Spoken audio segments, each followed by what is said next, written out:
I'd like to call to order the open session part of the Mount Diablo School Board meeting for March 12th. We're going to start with the roll call. Trustee Lawrence. Trustee Mayo. Here. Trustee Durkee. Here. Trustee Hanson. Here. Trustee Mason is here. And Trustee Leticia Ayala is here for the night. Welcome. You are welcome to join in our conversation and participate fully. You just don't get a vote yet. Okay? And I will now ask you to please join us for the Pledge of Allegiance.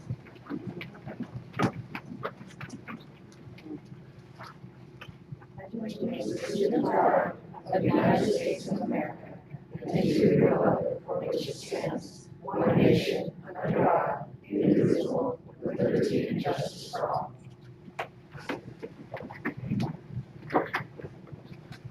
All right, I will do the report out for closed session. Item 3.1, or 7.1, I'm sorry, it's 3.1 when we go in. Confidential student matters that pursuant to Ed Code 35145.5, the board voted on a settlement unanimously for 2 cases. 3.2, possible expulsion of student 11-18 from all regular schools in Mount Diablo Unified School District.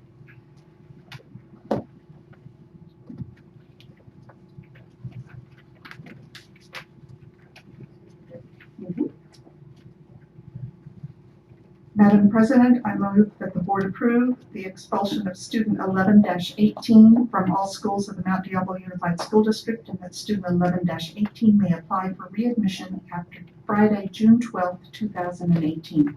Prior to readmission, student 11-18 is required to participate in 20 hours of individual counseling to address anger management, participate in 30 hours of community service, and show evidence of a successful school experience with no suspendable infractions, earn 30 credits, and have a 90% attendance rate. Thank you. Second. Thank you.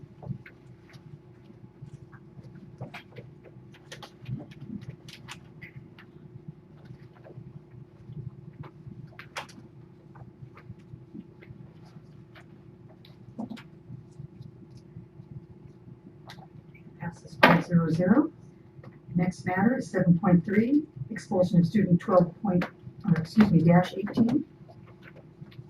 Madam President, I move that the board approve the suspension of student 12-18 to be expelled from all schools of the Mount Diablo Unified School District, and that student 12-18 may apply for readmission after March 12, 2019.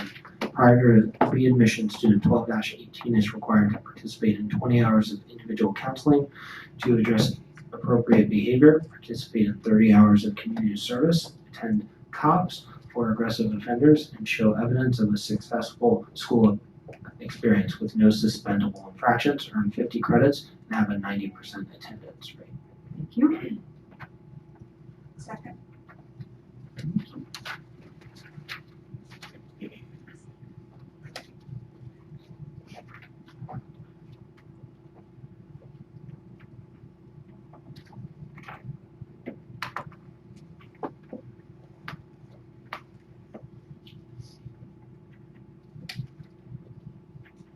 Passes 5-0. Next, 7.4, expulsion of student 13-18. Madam President, I move the board approve that student 13-18 be expelled from all schools of the Mount Diablo Unified School District, and that student 13-18 may apply for readmission after March 12, 2019. Prior to readmission, student number 13-18 is required to participate in 20 hours of individual counseling to address alcohol and drugs, participate in 30 hours of community service, attend Mount Diablo Unified School District Saturday workshop for alcohol and drugs, participate in the California Offender Program services for alcohol and drugs, and show evidence of a successful school experience with no suspendable infractions, earn 60 credits, and have a 90% attendance rate. Thank you. Second.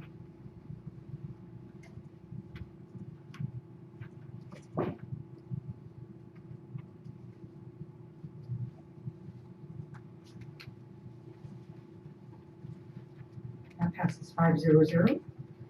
Next, 7.5, expulsion of student 14-18.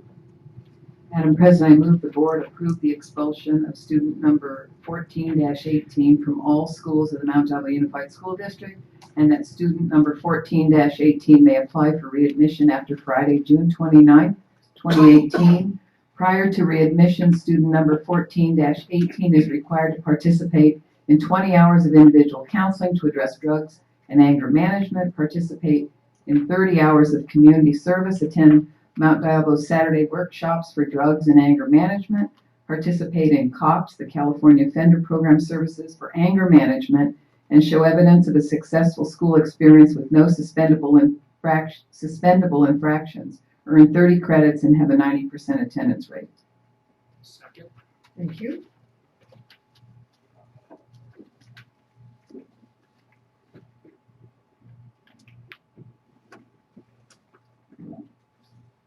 And that passes 5-0-0.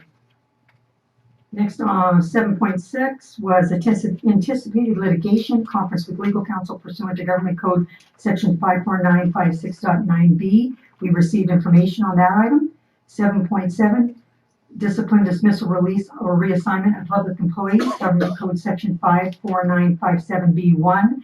There were 3 cases, and the board voted unanimously to non-re-elect 3 certificated employees. 7.8 was a placeholder, so there was no discussion there. And 7.9, the board had a discussion about the instructional support department reorganization related to employees. And that is it.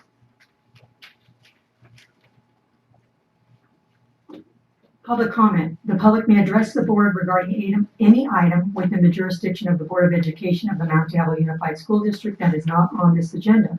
These presentations are limited to 3 minutes each, or a total of 30 minutes for all speakers, or the 3-minute limit may be shortened. If there are multiple speakers on any one subject, the public comment period may be moved to the end of the meeting. Speakers are not allowed to yield their time. The board acts under the Brown Act. That means that we can do one of 3 things during public comment. We can ask you a clarifying question, we can refer you to a staff member, or we could put your item on a future agenda. There's no guarantee that any of those things will happen, but that's what our options are. And so if you are up here stating your case and we appear to not be listening or paying attention, we are. We're just trying to be responsible leaders in the community. Our first one is Denise Bush. Welcome back. Hello there. It's been a while since I've been here.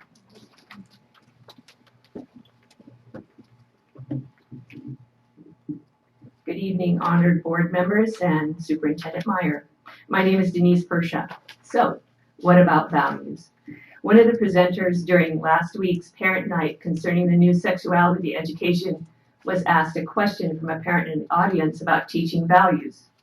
When I clarified with the presenter later, she said she used the words institutional values.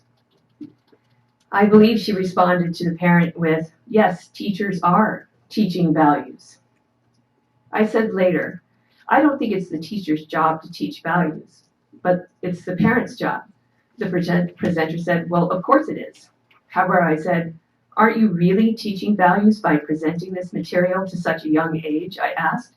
The presenter said, well, we have a bullying problem and a suicide problem with the LGBT community. Then address it, I said, not with sexuality education, but with treating others with kindness. That's a value our family treasures, and we teach our kids to be kind and not to be bullies. Perhaps instead you should have a suicide prevention program and would be better served by that program. On a personal note, I will always try to treat anyone else with kindness and instruct my children to do the same, no matter who they are or how they define themselves, whether that be according to their sexuality, their culture, or their religion. We teach our children to be kind and to reach out and be friends because everyone needs a friend, no matter who you are or how you define yourself. But yes, I reject your institutional values. To say that I am disappointed in this board and the superintendent is putting it pretty mildly. I am one unhappy parent that I now have to figure out how my children are going to get the information that I believe is appropriate, and I am searching for another program. I am also disappointed because I expect more of this board and the superintendent, who, by the way, I actually admire the work that you have done, with the exception of Common Core. So here we are again at the precipice of another program, not age appropriate, and having to educate the board and the superintendent on how inappropriate this material is for 10-year-old kids, and even educating about the laws of our state concerning the sexuality education laws. From my reading and attending Parents' Night, the presenter said this information was nationally presented in the 7th grade. However, it actually looks like they're taking 5th, 6th, and 7th grade material and putting it into a program, but presenting it to 10-year-old. My kids are 10. I think there are some lessons that are appropriate for 5th grade. For example, puberty and reproduction, etc. But according to the presenters, they said both boys and girls would be in the same room together because they didn't want sex or sex ed to be mysterious. Well, guess what? I like a little mystery when it comes to sexuality education, at least for my children. The issue for me is that some or half of it, or maybe even slightly more of it, is above the 7th grade level. And I believe the children's understanding in terms of the big picture in the world is lacking. For that reason, my kids are opted out due to the content that I believe is more suited for 7th grade. I would recommend that instead of 11 days of 40-minute lessons, that you actually cut it in half, and that you make it sex education and not sexuality education, because there is a difference. I would limit it to 5th grade material as well. I would like my comments submitted for the record, and thank you very much for your time. Thank you. You can just hand them to Brian and Thank you. George Fuller.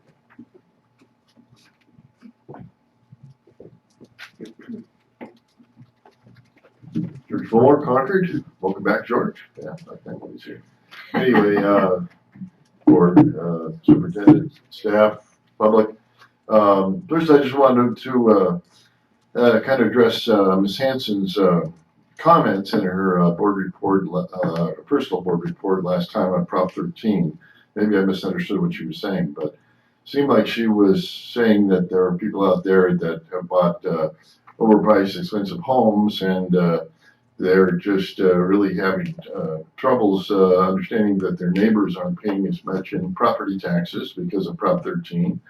And then then mortgage interests are been limited, and also the property taxes being limited. So I was almost in crocodile tears out there to these poor people that making all this money buying these big houses and don't want to chip in on public education.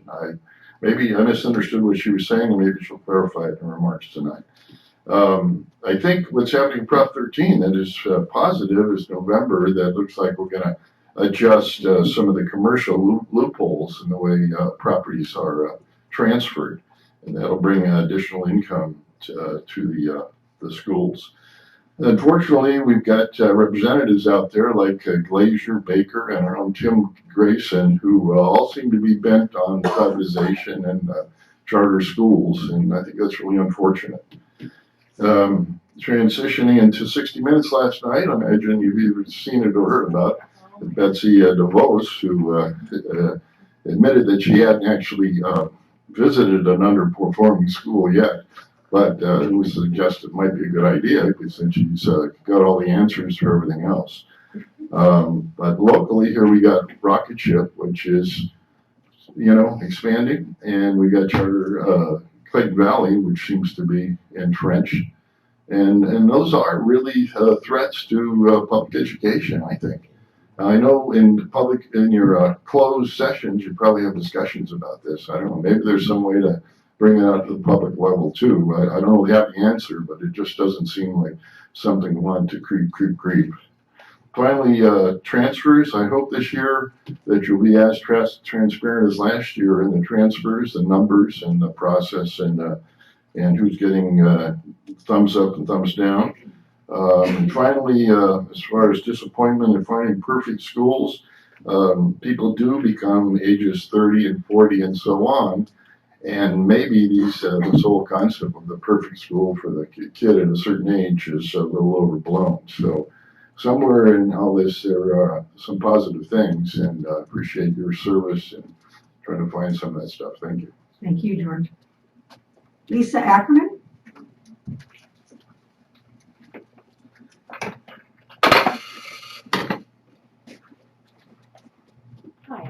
I'm Lisa Ackerman, Walnut Creek resident in the district. And I wanted to echo what Denise came here to say about the sexuality standards, that they're absolutely age inappropriate for 5th grade. And I would like to remind you what the law actually says, the Education Code 51934, that states a school district may provide comprehensive sexual education or HIV prevention education consisting of age appropriate instruction earlier than grade 7 using instructors trained in the appropriate courses. A school district that elects to offer comprehensive sexual health education or HIV prevention earlier than grade 7 may provide age-appropriate and medically accurate information on any of the general topics contained in the paragraphs and so forth. You know, the 11 different paragraphs and so forth. So you are not required to teach this before 7th grade. And furthermore, so much of it is nonsensical. And what's very sad is in this 11-day or 11 lesson period, you are taking out actual science, the circulatory system, the endocrine system, or I think it's the digestive system and some of these other things. You're taking out the science, and then you're putting in stuff, various aspects of sexuality that go against actual science and biology, because that's been rescinded from the science is not necessary. So, we can tell kids that they can choose their genders, but they can't choose their age, they can't choose their race, they can't, that would be crazy. Anyway, so since this is still forming clearly, let's leave it out before, 7th grade. I mean, I realize it's probably required later, but why do we teach this to 10-year-olds? It's so nonsensical as it is. Push it off. Thank you. Thank you. Is it David Ackerman?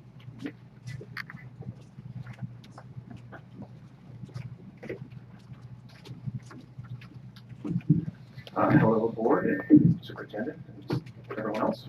My name is David Ackerman. I'm a concerned parent in the district in Walnut Creek. I would also like to add my voice to the previous comments that I really don't believe that the planned change in the 5th grade curriculum is age appropriate. The previous 2-day seems to cover everything that needed to be covered at that age when my children went through at that point. I would also like to make a request to you. In preparation for this meeting, I was trying to determine what the district policies were on these various subjects, and you have a system that holds all your policies, but for some reason the specific policies 51550, 51553, and 51820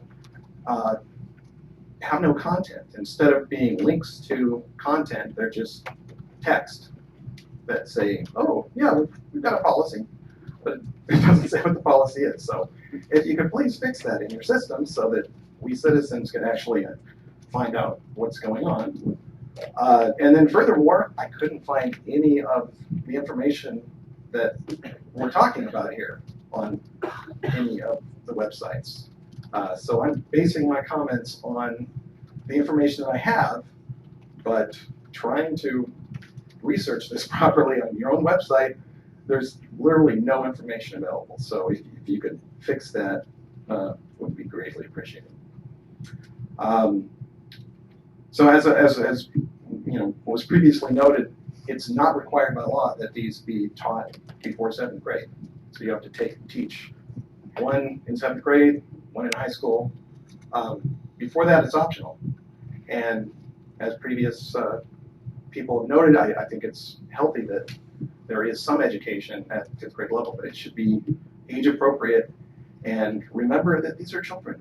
Let children be children. I don't understand why our society is so focused on having children grow up so fast and not have a childhood and be, just blasted with information from, every direction, not just what they're getting in school, but, every other channel that they're being blasted with. And it just saddens me that children these days are not really allowed to have a childhood. So I would hope you would take that into consideration. And my last suggestion is that I think you should hold some kind of actual more widespread forum on this, given that there doesn't seem to be a lot of awareness of this in the district among parents. So that's the other thing I think you should work on. Thank you. Thank you. Willie Mims?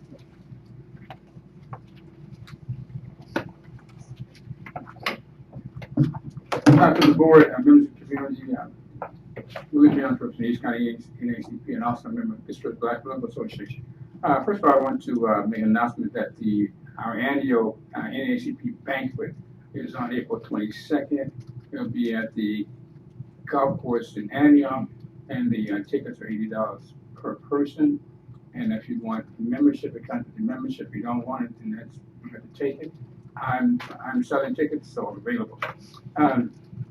I was listening to the last week. I'm sorry I got here late for everybody else because I would have had something else to say. But I'll say this, that I heard the last speaker talk about your website.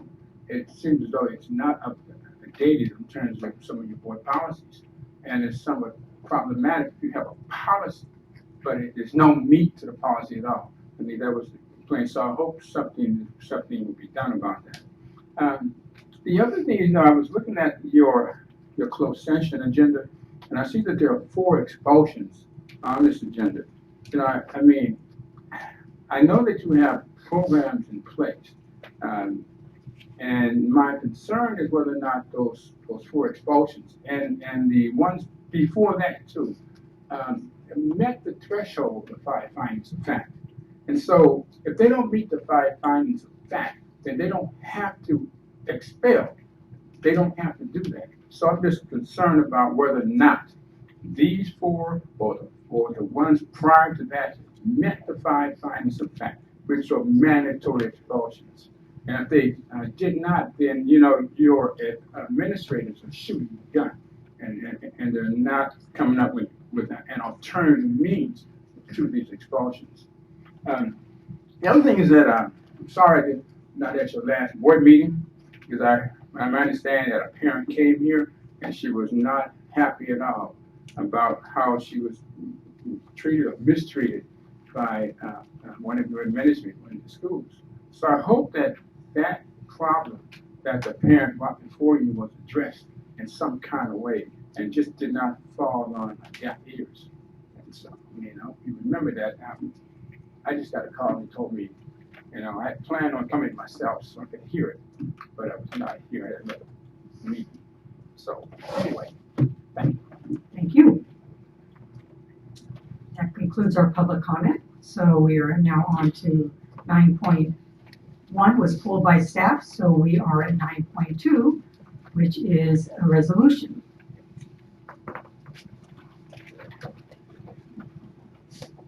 I'm looking at you, Mr. Lawrence. Yes, thank you. I appreciate that. So I would like to bring it forward first for discussion. If I could, I would move that the board approve item 9.2, resolution regarding student safety.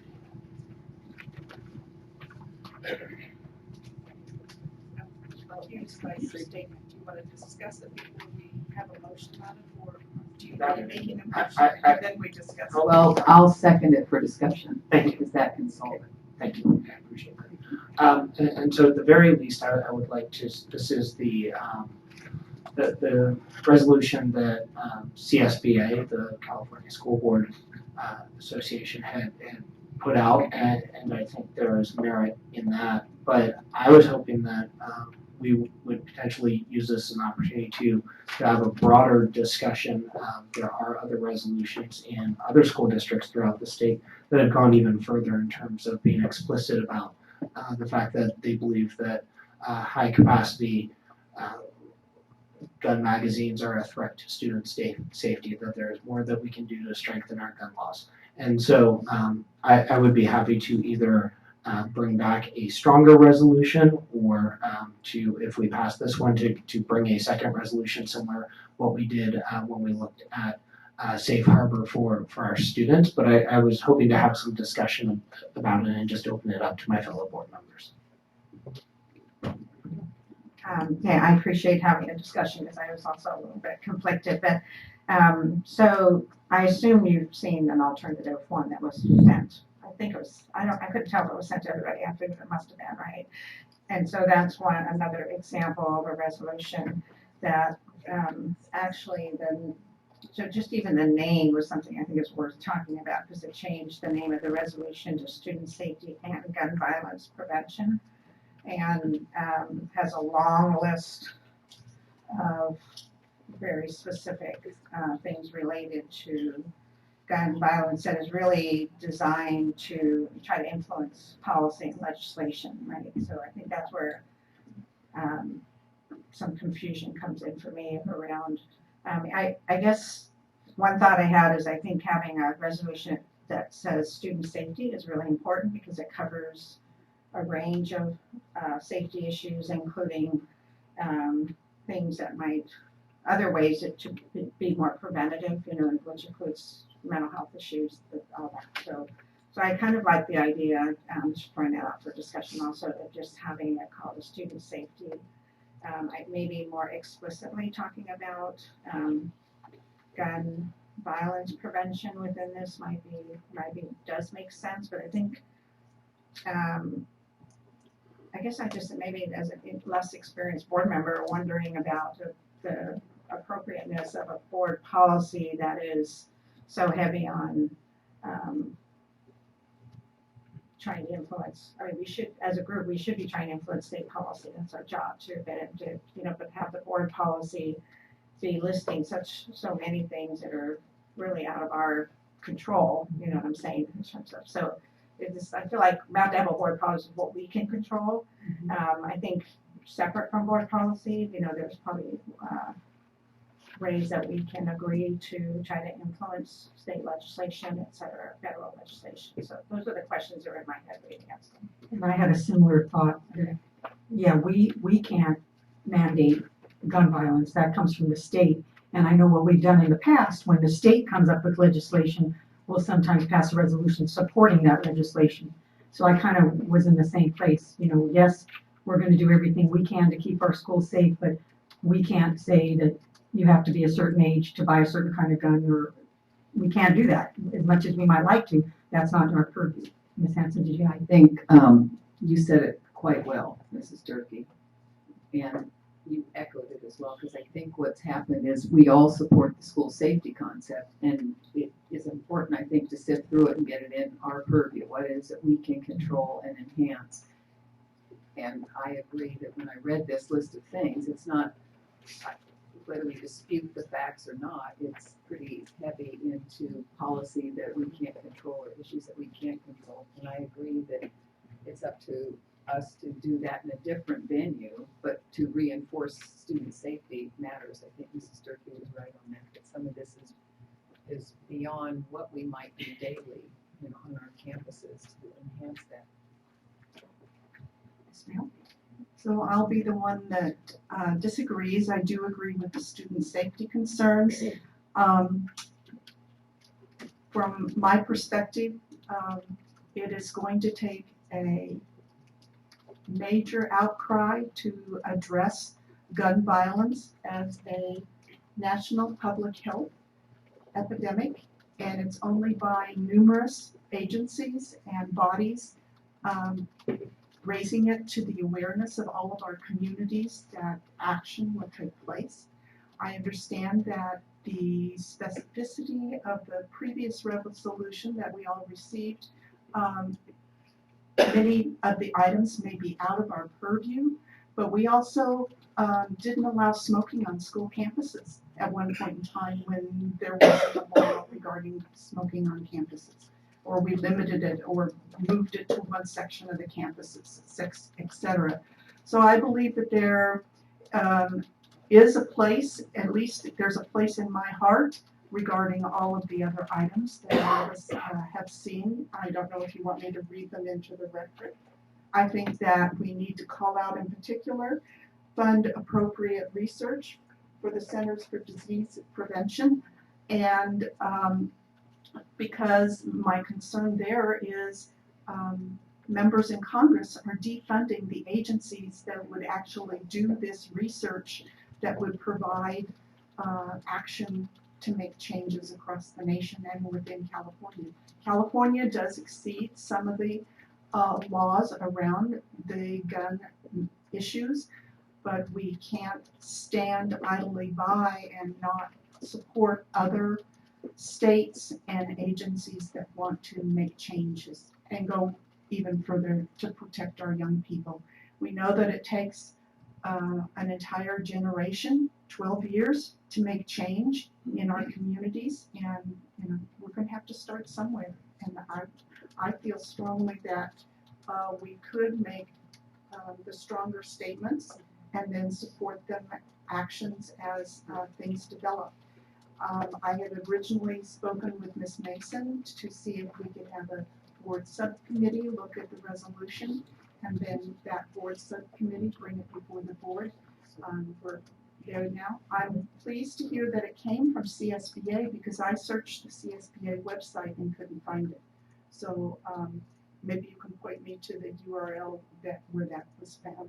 I would appreciate that information. Can I just ask for clarification? So the one that we have in front of us to consider, the very last, I think, the last two here further resolved, does talk about policy and legislation and, sort of more general way. I mean, it is specifically about gun violence. So so we are, this one does have that. I think what was being suggested is, because the sample that some of we have seen, I guess I'm trying to understand, your example of cigarettes. So we Mount Diablo Unified banned cigarettes on school campuses. This suggested one is not saying it's not saying we ban them on, we already do, obviously ban guns on school campuses. So it's really is saying, it's giving suggestions for, again, state and federal policy, not just what, right? I guess I didn't totally understand this example you gave, the cigarettes, because, but anyway, so this, I agree with you completely on, finding a way for our voices to be out there, concerned about gun violence and, pushing for more action. I guess I'm just wondering the best way to do that, the most powerful way to do that. Mr. Lawrence, we'll circle back to you. Did you? Well, first I'd say thank you. This is the exact conversation I was hoping we would have. I think that there are some resolutions that go beyond the scope and probably get into a policy area where the five of us might not be comfortable. But I looked at the CSBA one as a baseline. I think there are some things we could potentially add. I would certainly be open and would volunteer to serve on a subcommittee or however the board members would like to proceed. But I would think that there's some type of opportunity to have one that is stronger than the CSBA one that I've presented tonight, but I wanted to hear from my board members, and I feel have similar feelings that I don't want to go too broad, but yes, I would like to see some additional things added to this one. Okay, so you're interested in being on our subcommittee. Who would like to join? Would you like to join, Linda? Well, I'm not sure that it's appropriate because even though we didn't discuss the specifics of the resolution, I did speak to you about the committee work. So I don't know that it's appropriate. And I don't know how I would forward my comments. To be on the committee. Yeah, I didn't understand that. But, I think she's concerned it's about not appropriate for me to be on it. Because she mentioned to me and I have not spoken to another board member. Okay.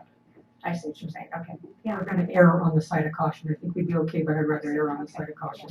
So Joanne and Yeah. Brian, and then submit it for our next meeting, and if that's too soon, the one after that. But So is there a way for board members to submit information to the subcommittee without violating the Brown Act, or do we have to discuss all of those at this point in time? Send it to the superintendent and send it to distribute to them. So we send it to the superintendent and then she can forward it to the committee members? And have no conversation with the committee members, no communication. Okay. Just one minute. And then I would like to point out that this, the sample resolution doesn't say that it would be distributed to the schools or within the community.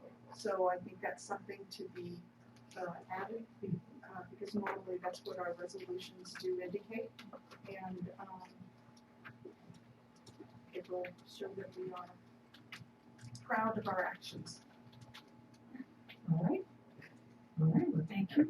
So I would withdraw my motion. And now we are at board member reports. Excuse me, I did put a speaker card in. Oh, I didn't get it. Hold on. Hold on. That one came late. It came. It came. I never lose them. I just have to go back and match the number because now we're beyond that. Here's the agenda. Okay. Yes, Mr. Mibbs has a card.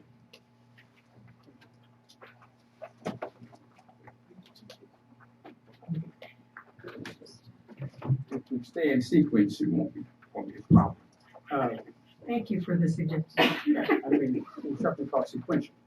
I'm listening to, the error against caution. I would caution you against the appearance of a serial meeting in your discussion of this resolution. So that's just caution to all the board members. I mean, I understand, if you don't know what a serial meeting is that when all of you send something to the superintendent, then you make an agreement. You agree to something, so you have to be very careful. But anyway, regarding the resolution, I think that Mr. Lawrence, I think he did a pretty good job. I give you credit. It's a start. I mean, some of you may have problems with it, but I don't have any problem with it at all. I mean, it's talking about asking Congress in the state of California to go on record. So what's wrong with Mount Diablo Unified School District taking a stand against something like gun violence? I mean, there's risk out there, but someone has to start. So why not you? I mean, so it should not. I mean, there's nothing. I don't see too much wrong. I don't see too much wrong with what's in the resolution itself. I mean, unless you want to add some more stuff to it that will make it much stronger. The broader it is, the better it is. And so when you kind of limit yourself, then you're restricted. So, Mr. Lawrence, I give you credit and I compliment you on this resolution because someone has to start somewhere. So why not Mount Diablo Unified School District? Thank you. Thank you. Okay, we're on board member reports. Trustee Dirk? So I'm going to kind of focus on one particular area. Last Friday, I went to the Career and Vocational Fair, I think it's called it, at College Park High School, which has been happening every year. One of the regular sponsors is the Pleasant Hill Education Commission. And I guess what I learned is every other year, Mount Diablo Unified's workability program also a sponsor. So it was always a great thing. That one difference this year was held during the school day. So I think that did increase participation by students, just the idea, by quite a bit. I saw some of the same folks there. It's the idea of different places that students can get jobs or be employed or think about careers. So it covers quite a range.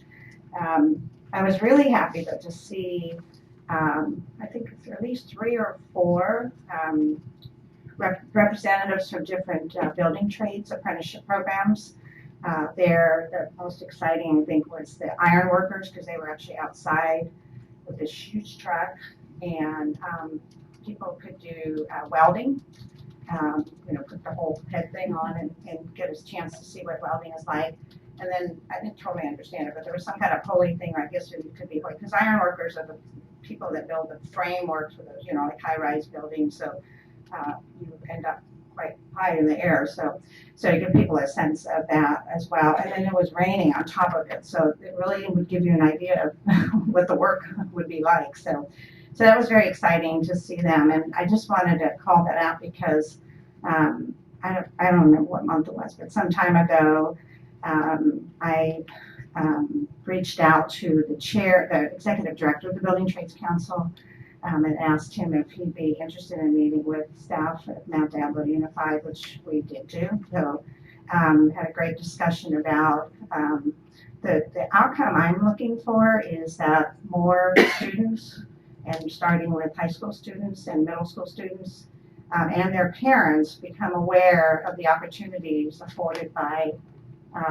construction trade apprenticeship programs, potentially right out of high school diploma. I just feel like it's not for everybody, and I just feel like that a lot of people don't even know about them. I had the opportunity to learn more about it when I was working, but I think that it would ebb and flow over the years, kind of really how many opportunities were, depending on what was going on in the economy and the labor market. But it's booming right now. I'm sure you see articles in the paper where construction, we need housing, and they say construction gets hung up because we don't have enough workers. And so it's a great time for people who potentially are interested in going into construction trades. There's great value to going into apprenticeship program. You're paid from day one, and they train people. They, like a lot of employers, at this one in particular, we will do all the training, and you have to know how to show up and be responsible and et cetera, and work hard. But after typically around 4 years, you become a journey person, and the salaries are incredible.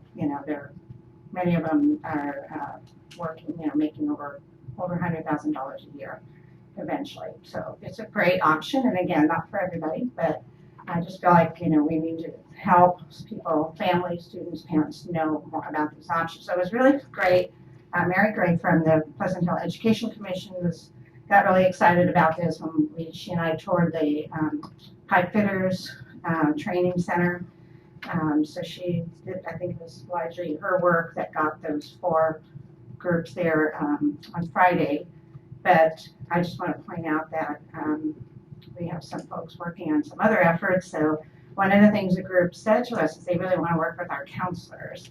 And so Stephanie Roberts, Special Projects, is working on trying to organize tours, I guess, working with them too, because there's a number of training centers in the area where you can go and actually see what the work looks like. I think that's important. So she's working on that with our counselors, I believe. And then I think, the other idea was our annual career college fair that we do every year. It's, of course, organized by volunteers to add this piece to that. And there was interest in doing that. I think Heather's working on that one too. So I'm excited, and it was just great to see it in action there. It just reinforced in my mind the power of kids being able to see them doing things. So it's good. So I just want to thank you for that. Thank you. Ms. Hanson? Well, first of all, Mr. Fulmore, you did misunderstand. So I'll just put that out there for my discussion on Prop 13. I don't want to have to go back through it, but it was not correct what you were representing. So I'd be happy to talk with you. I know you sent me an email, but it's a lengthier discussion than that. Secondly, I spoke with, just sort of building off of that, is we have Teamsters, which represents our maintenance and operations, and actually had met with them around the concept of a pre-apprenticeship program too, because the trades are very involved in having their apprenticeship program, which is for adults 18 and over, and their interest is exactly what you're talking about, which is how to develop an interest in other fields that kids might not see. And I worked with this with our union some years ago when we had Local 1 around how our students can get involved in a pre-apprenticeship. And they're happy to, they've understood the business end of it, which is future workers. And they are so supportive of education in that respect because we're their labor pool in that sense. But how do you introduce this to kids? I said, I've spent so long focusing on getting kids to college, like College Now, get them in early and through college earlier. But the conversation is now around that next generation of workers. And what was interesting in talking with them is a number of jobs that they want to introduce where you don't even know that's a job within the trade. And we don't know that necessarily out here as consumers. They know that internally. And they want kids to see that it isn't just, we just do this particular little niche, that there are actually jobs. Some of the things we talked about were in technology, where you don't think of it inherently in that position. But within that context, they said if we get kids in to see what's going on, they're going to see pathways to reasonable jobs, and we like to work with them and support them because they're practical business people. That's what's impressed me, particularly about Teamsters. What's impressed me is their business viewpoint, and they treated it professionally. So what I found interesting was the pre-apprenticeship concept. But other than that, I'm just going to be done. Ms. Bell? Thank you. I too was at the March 2nd event, and it was crowded and kids were excited. And the vendors were very appreciative of having the opportunity, not vendors, but the businesses were appreciative of having the opportunity to attend. On March 4th, I attended the Mount Diablo Alternative Education Foundation fundraiser. Miss Mason and her husband were there as well. Some great music and good food. And hopefully their funds were increased for their scholarship program. On March 6th, I attended the Community Advisory Committee meeting, and there was a discussion and presentation on what parents can expect to happen with their students in the special education programs. On March 10th, I attended the STEM fair. I think Mrs. Durkee was there as well. It was for the elementary school students and was held at Willow Creek. It was an outstanding turnout. I had to park 4 blocks away because you know how crowded it can get at Willow Creek. And there were a lot of excited parents and students in the various rooms displaying projects. And then there were, I believe they added a 3rd show for the students around some science concepts in the multi-use room. I particularly enjoyed one project that was presented in Spanish only. The project board was beautifully laid out, but the illustrations revealed the concept, and another parent translated for me the student's report on his science. So it was great to have that experience for myself and hopefully for the student, because not many adults that were visiting were communicating with him. I want to acknowledge the ongoing co-sponsorship and volunteer efforts by the Concord Masonic Order, the Eastern Star, and Rainbow Girls. I believe the STEM Fair co-sponsorship has been something that's been going on for over 30 years. And because I can remember my daughters enjoying this experience in the Masonic Temple in downtown Concord that's now been moved and is a historical center. So a shout out to them. The Masons support public education and have been a very strong proponent and partner in public education throughout the nation and of course in California. On March 15th, I have to, through 17th, the Contra Costa Intel Affiliated Science and Engineering Fair will be held. On the 16th, which is this Friday, the judges will arrive at 7 in the morning. The majority of the judges finish at 3 o'clock, and then the chief judges remain with we volunteers till about 9 or 11 o'clock, depending on how long it takes to determine the winners for the fair.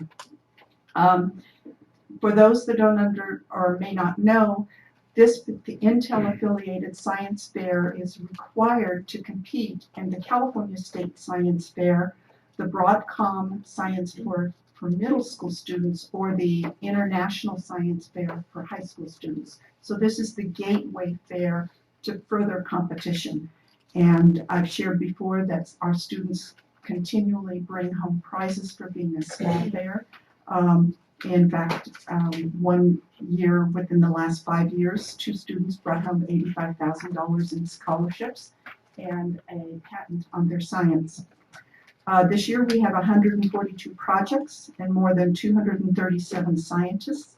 And right now I have 136 judges. So each project will have anywhere between 4 and 6 judges. I'm sorry, it's 8 and 12 judges review the project. The awards ceremony and the project display will be at Los Medanos College on Saturday, March 17th. from 9 to noon in the gymnasium. So everyone's welcome to attend and hear who wins first, second, and third and gets to go to the International Fair and view the projects themselves. Thank you. Thank you. Mr. Lawrence? Thank you very much. I'll speak on two subjects. One of our public speakers stole a bit of my thunder, but I do want to address the comments made by the Secretary of Education and highlight some of those because there is currently a very dangerous, systematic, and pernicious attempt to dismantle public education in this country. And the Secretary of Education was quoted as saying that we've spent billions and billions and billions and we have seen zero results, which is just shocking in her ignorance of what is actually happening in public education. She also mentioned that she does not make any sort of effort to visit underperforming schools, but she did acknowledge that maybe she should visit those schools. When asked if in her home state of Michigan, if public schools have gotten better, she stated she just doesn't know. And then she summed it up by saying, I hesitate to talk about all schools in general because schools are made up of individual students attending them. I hesitate to talk about all schools in general because schools are made up of individual students attending them. That's a direct quote. That's a direct quote. And so I think that's just something that people need to be aware of, that the privatization of education threatens our democracy. And I think it's not an accident. It is quite deliberate. And then secondly, I wanted to just mention that I think our district and our various schools, the way that we are handling what is being deemed the National Walkout Day on March 14th is really something that I think other districts are looking to, and the fact that we are engaging with our students and with our parents and with our communities and having a dialogue around these issues. And these are not easy issues. We want to make sure that we are maintaining the educational structure and being respectful, but at the same time we want to make sure that students have a choice, have a chance to have their voices heard. And so I'm very thankful that the superintendent, staff, and administrators and teachers are doing such a good job of helping facilitate that. So thank you. That's my report. Thank you. The board did have a workshop last week on Measure C, which was very informative. I did go to the Alt Ed event with Ms. Mayo. We had a safety meeting here in the boardroom last week, which I'm sure Dr. Meyer will be talking about, and met with all our law enforcement and I think almost all of our high school principals to talk about our events for this week and safety overall. Yesterday I attended the WASC meeting at Delta Diablo Day School over at Willow Creek. I went to the Racial Justice Task Force, which I represent the board on, and Mr. Mims and Mr. Fulmore remember we had community meetings in the fall. We're going to be scheduling another community meeting that will be taking place in April, so I'll get that information out to people when they have a date and a place for the one in Central County. And that's about it for me. I'll turn it over to our board member for the night, Leticia, to make her report. Good morning. Or not good morning. Good evening. Sometimes it's almost Sorry, I morning. was really nervous. Don't encourage it. First time. No, Sure. right. Okay. Been there. Good evening, everyone in this room. My name is Leticia. I'm a student, a junior at Olympic High School. Currently, we have been working on prom, dangers of smoking cigarettes, and most importantly, gun violence. And our school, I guess, is like the #1 school in the district that is going through the whole. Sorry, it's kind of hard to talk about it. I developed a student survey regarding the gun violence at schools and gave it out last week some student leadership and so on the survey, my goal was to inform and educate students about the coming up events such as the walkout on Wednesday, but it's not just a walkout, and I wanted to inform the students on why they're walking out, not to just cut class and ditch school the whole entire day. I wanted them to know that this is a serious issue, and especially on our campus. So on March 14th, I myself plan on walking out, but not like the whole entire day, for 17 minutes, dedicated to the 17 lives that were lost. And also the survey was to provide suggestions on how to make school safer. This year has been really hard for students and staff, but together we thrive, focusing on positiveness and supporting each other.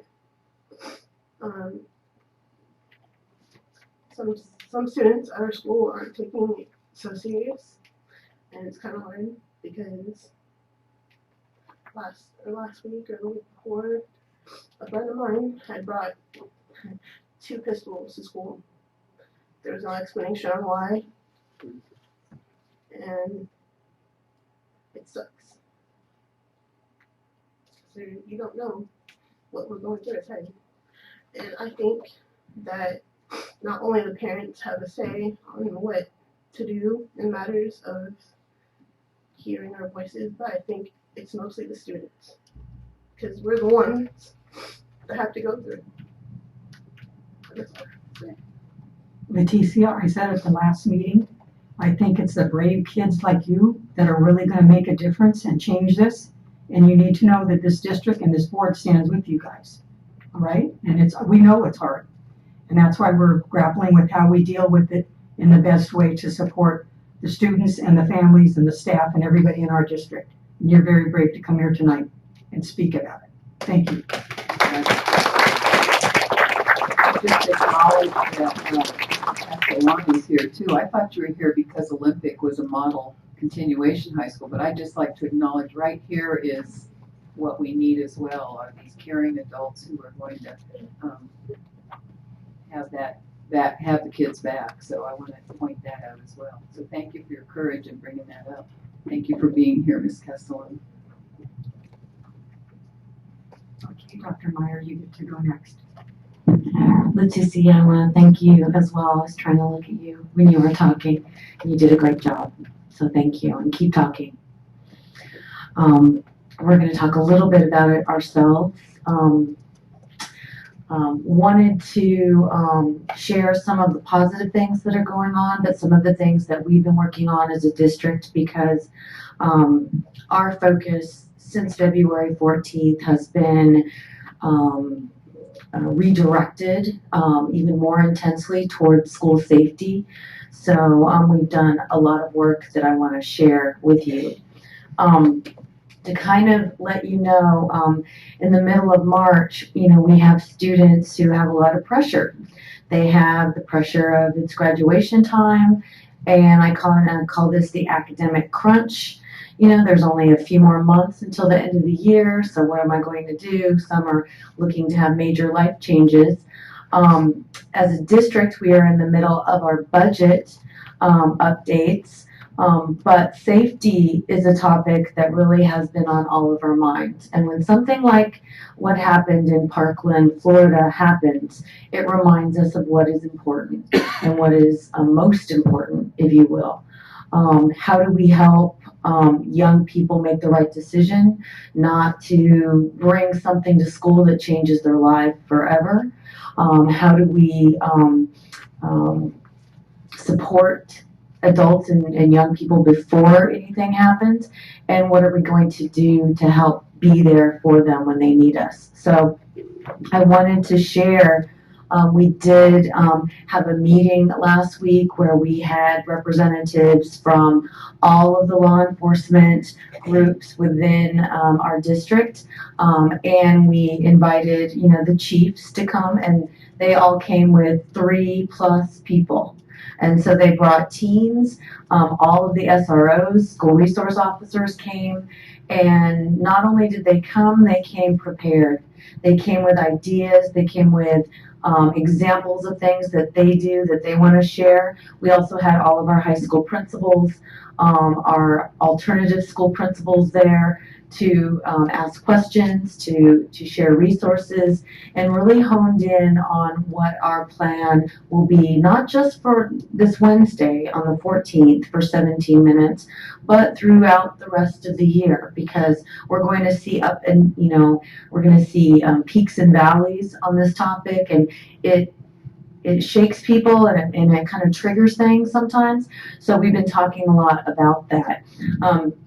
Thank you, Mr. Lawrence, for your comment on what we're doing as a district. I was asked Friday to share to about 50 superintendents in Northern California what our plans have been. And so folks in the community here know our Assistant Superintendent of High Schools, Chris Holleran, and our Assistant Superintendent of Middle, Jonathan Egan, and Elementary, Jose Espinosa, have been looking at each different level differently to see what we can do to support the students, because it is going to impact every one of them. So for elementary, it's kind of letting them express themselves, but not really forcing them into situations where they're living it and kind of swimming in the sadness, for lack of a better term. So we have looked at changing schedules. I know some are looking at having conversations in class about what happened, what they can do, and having that conversation because we want to respect them as individuals, but also not have as much as we will at the older grades.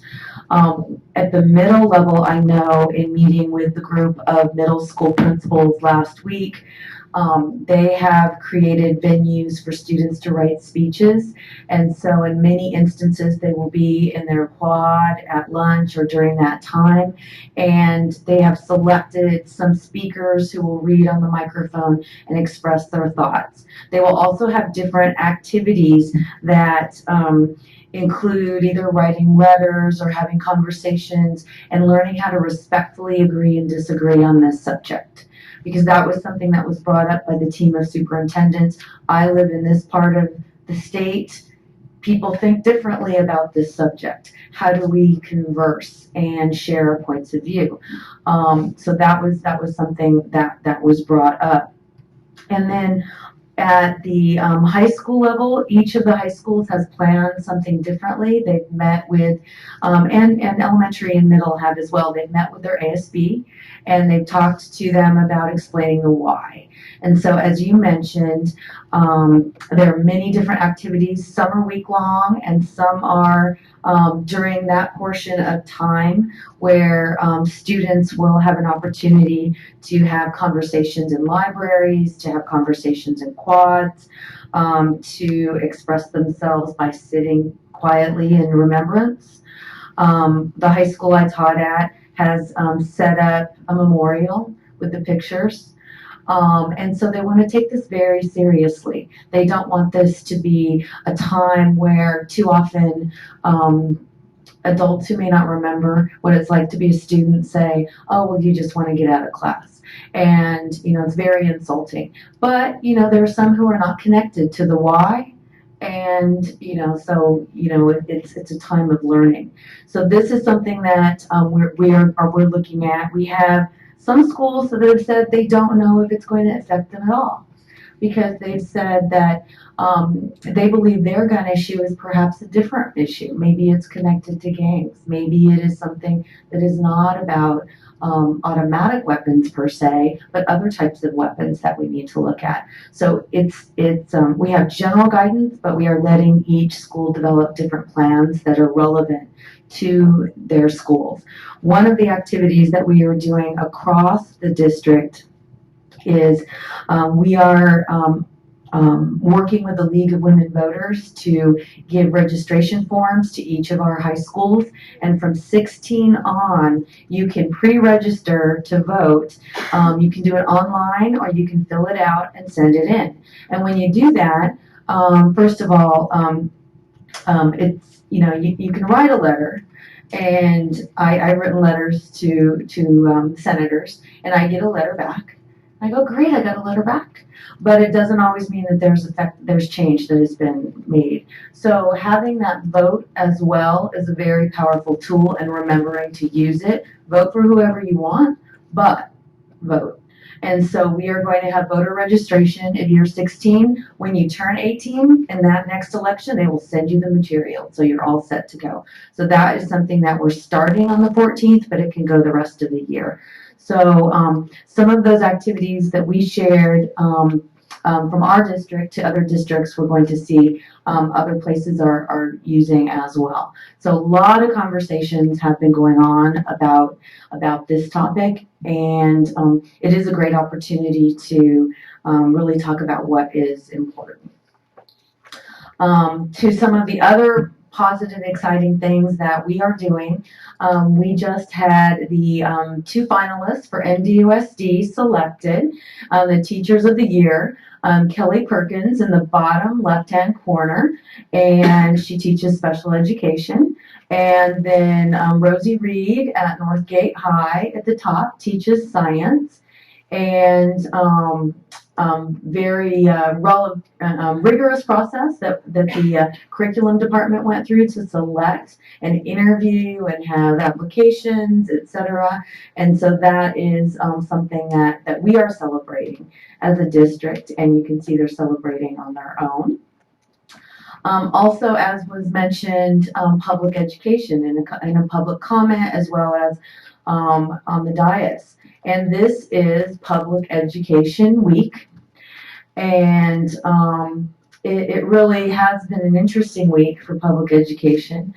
I too observed comments and read comments regarding our our Department of Education. And I am not, I'm nonplussed. But, that's kind of been, as an educator, I have not often agreed with the Department of Education's mandates. But in this case, it is even more worrisome as far as experience and knowledge. But we are celebrating public education because it really makes the community stronger. So we're very excited about that.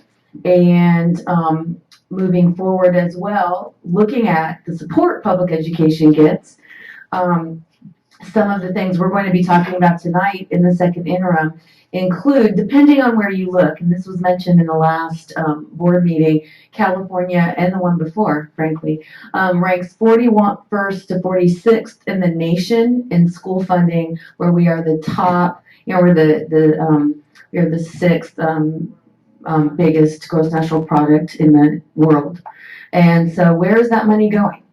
And we're still paying taxes, so it is going to other things. But education really is so proactive. There would be many things, such as prisons, that we would not have to pay for if we did a better job of educating our communities. So when you look at the 7,500, and that is an average. So there are districts in California, basic aid, they call themselves community funded because it sounds better than basic aid, and I'm a little bitter when I was listening to a presentation in a closed session about bitter, but they have 15,000 per pupil. So our average is 7,500, but there are districts that because they have high property taxes, they have twice as much. And New York, their average is $20,000 per pupil. So you can see that, we know we're down in the 40s, but when you look at number 1, and then it includes Connecticut and Massachusetts and places that tout their great educational program. So it does make a difference. The lowest is Utah, and it's only a little bit lower than we are. But what I discovered upon researching this is that 1 in 5 of the students in Utah go to a public school. So I thought, did I read that wrong? No, I didn't. And so I thought maybe it was, even if it was, the flipped want to, 20%, that's a big number, and so apparently not. That kind of gives you some perspective. There are some organizations right now that are really advocating strongly, CSBA being one of them, AXA being one of them, and they're advocating for different things. One, AXA is advocating to be at 25. We want to be in the middle, and we'll take it. And CSBA is saying we want to be in the top 10. And that's really where we should be. We're very proud of ourselves in California, so we need to be to really be cognizant of this this shameful thing. This kind of was just something in budget information that doesn't connect to it as much, but I did want the board and community to know that with the wildfires, we knew it, and then we were told that we finally got actual strong clarification that we are going to be refunded for the ADA from the wildfires. I could say we could have a strong case about being funded for loss of ADA due to fear. And so, we've had instances where schools have had 300, 400 students absent because of a threat. And so those are the kind of things that really do impact our students in the classroom. And so when big things happen, attendance goes down and students don't feel safe. So we're going to continue to have these very serious conversations. Continuing on, wanted to let the board and community know that we've been doing a lot of really hard work. It's almost reflective in how few items we have on the agenda, that this is the time where we're doing our notices to teachers, we're doing our big budget work, we're looking at how our resources and LCAP is supporting our district. And so I wanted to share just a few things. We worked with all of our principals and asked them all to really think about this question. What would an MDUSD graduate say about what they experienced? And we had them write it down, and they had a variety of reflective answers. They had hope, they felt supported, they had positive aspirations. And then we asked them, well, what if you had 20 graduates? Would they say the same thing? Would they all have received that positive support? And so really that's where our work begins. How do we make sure that all students are receiving the support that they need from us, and upon graduation have a lot of doors open to them? And so we also talked about, and have been, but have now really kind of honed it down to what do we believe? Because we know that, if someone doesn't believe in you, you're not going to do as well. And that we want everyone to believe that our students can succeed. So Olympic is a place where your teachers believe in you. And it shows. And so what we did was we came up with a message that says that as educators, Mount Diablo has a moral imperative to prepare students for post-secondary success upon graduation by providing high expectations and a rigorous instructional program. And sometimes this becomes wallpaper because it's, of course. And we've asked people, do you believe in students? Yes. Do you challenge them? Of course. And so what we're finding is that we still need this as our support to say, well, what do we believe in? Let's go back to this, because your action isn't aligning with what we believe in. I don't see that you're supporting the student. I don't see that you're challenging them. So this is really some of the work that we're having to build our leadership, to build our classrooms, to build our teachers into thinking about how you can have great strategies, you can have great curriculum, but if you don't believe the students in front of you can do well, they won't. So that has been hard work, and we've been working very hard on it, and we've seen results. And I know this is not my typical happy report that gets applause, but it's really important. And so with this, we've seen growth in our student achievement. Our schools are really working really hard, and we have targets at grade levels that we check in to see if students can read, if they can do math, if this level, algebra, for example. And so I want to show you a couple of charts, and I won't read it verbatim, but with our K-8 assessments that we do in English and math, we check in at first and third grade to see if they're keeping up.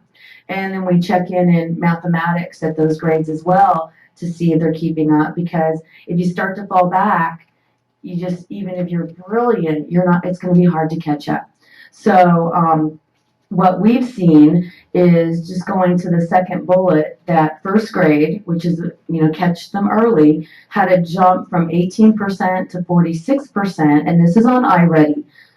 So it is correlated to the annual assessments, and from 15% to 38% in math. So our elementary teachers, who don't always get that immediate feedback, are really showing great strides in teaching reading and teaching mathematical concepts. So we're very, very proud of that.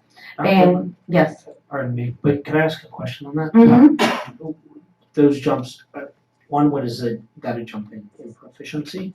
Yes, it's meeting the proficiency level, and you weren't done with your question. And then is that jump from the beginning of the year, or is that a comparison to last year? It's from the beginning of this year. Okay, thank you. Perfect segue to my chart. And what I want to say, though, is it transfers to a 3 to 6% increase. So it's not like we'll see a 30% increase on the final assessment, but it transfers to that. So green to blue is fall to spring.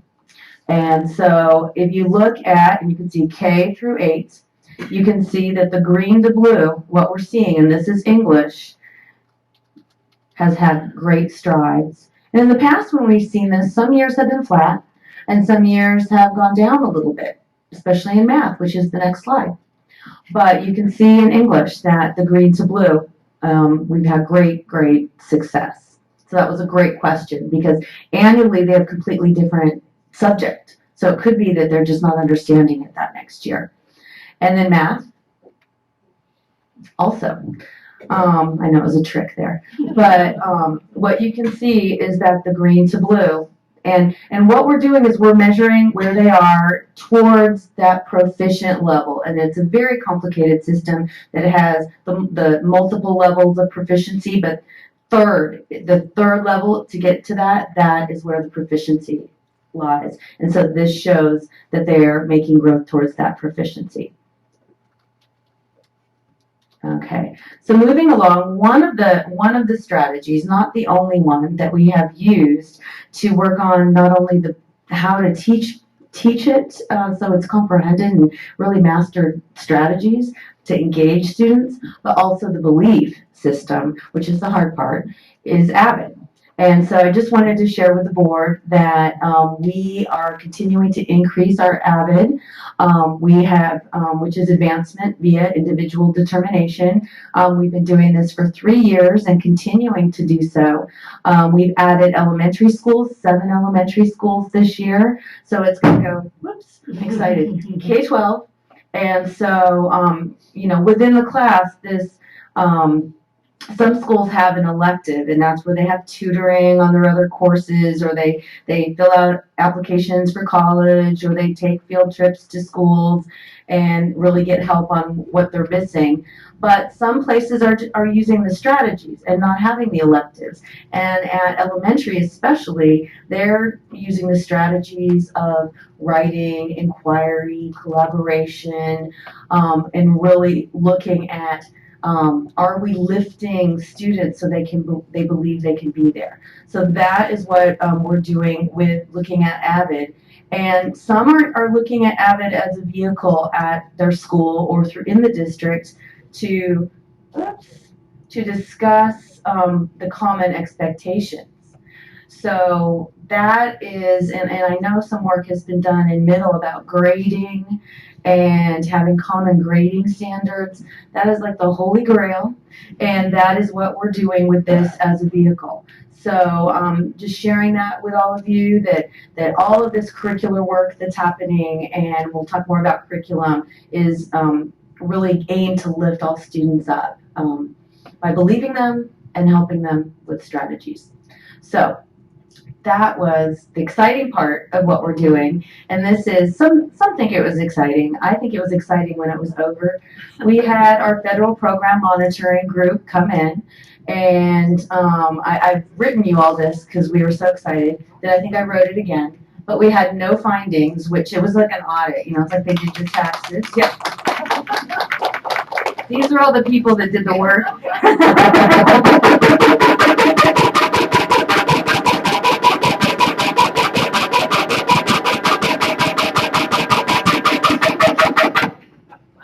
It's exciting. This is our new drill. Yes, so we had one finding, it was a microphone finding. So I wanted to share that our English learner department and our adult education department and our career technical, I'm being careful, education department, and they went through and they reviewed everything. And thank you again to Jennifer Sachs, who led it and coordinated the work, our principals who had them go into their files and look at things. And it really was commendable. And so we were very happy. They'd even said something like, well, maybe we didn't need to audit, but we appreciated the opportunity to be asked questions and to get some outside feedback. This picture, Mr. Espinosa took this. This young lady was at El Monte, and it was Read Across America Day. And so her teacher there is reading to her. It was also Pajama Day. And so that was a picture of a student who's very excited for both days. And literacy goals, as you can see, that reading, you can see it's paying off. The college fair that Ms. Durkee mentioned, it was raining. You can see in the bottom corner that they had welding, and the student was there welding. I think right beyond, you can see where they were climbing, but there was a line to kind of climb or to get hooked into the, whatever that was, and to be lifted up. And you had a lot of exhibitors who came. We had local government agencies. We had trades, as was mentioned, and they came with students in mind. So they had things, to some hands-on activities at many of the tables. And it was a great day. It was packed. Students came in different periods of the day to visit. So it was really well planned and well done. And then Ren, and you can see in the center the principal, very proud principal, Aline Lee. The Ren Arts Magnet was asked to go speak at the Concord City Council, and they went, and the kindergarten teacher, second from the right, was there, and the principal in the middle, and they were very excited to share. And Mr. Fillmore was there as well. And they did a great job talking about their magnet, talking about registration and how they're in the middle of doing that, and how arts has tripled the number of parents who are coming to the school. And she said maybe quadrupled, but she'd have to count. And so what you really can see is her goal was to overflow the parking lot. And so she's done that because arts is non-threatening. Depending, there are many ways to express yourself through art. And so they're providing that opportunity, and the city was very interested in it. Also wanted to mention the Community Advisory Committee, and I got a picture of the board report by Ms. Mayo. And it is a very thorough board report, and I think one time only Ms. Mayo was absent, and all the time she has gone. And the person said, well, I didn't do a report because Ms. Mayo always does the report. So, but it was a great opportunity to hear about academic success, the high school class, and they, very well-run meeting, and great information about what a model academic success classroom looks like, and possibly the opportunity for different academic success teachers to talk to each other, because there was really a strong example there. And as mentioned, Measure C, we had a board workshop, and you're famous. And so what we did was we went through and had a very comprehensive discussion, showed how each of the schools, what they had, and the charts that they have that you can see that show projects in process, what has been completed, what we still need to do. We also talked about the vote from the last meeting and many of the things that were approved that will be summer work, as well as opportunities for the future, some of the things that we need to look at, and we plan to have a board agenda item come back soon on this topic to look at the remaining $11 million. And just a couple of projects at the top: College Parks, Snack Shack and Track, the bottom, Concord Highs, music, performance, theater, or actually performance center, they call it. And so really, really good conversation. And then some of the other things going on this time of year, Mount Diablo High had over 300 parents and students who came to their academy fair. And you can see they packed the gym, they had booths, they had dinner together, which helped. And just a real successful evening. And many of our high schools are doing things like that. But I wanted you to see participation is really growing. So that was wonderful. And the STEM fair, as was mentioned, we have the growing towers in the upper left from Mount Diablo High and Olympic. And we have Mad Science in the bottom right, and they had a third show. And we had, I think our entire staff was there Saturday. Family members were there. They brought their, their children. It was really wonderful and packed as well. And then Ms. Shauna Hawes and Mr. Meyer, no relation, from Foothill, were there doing the robotics with the, from toddlers to high schoolers. They were doing the robotics in that extra room. And that concludes my report. Thank you very much. Thank you.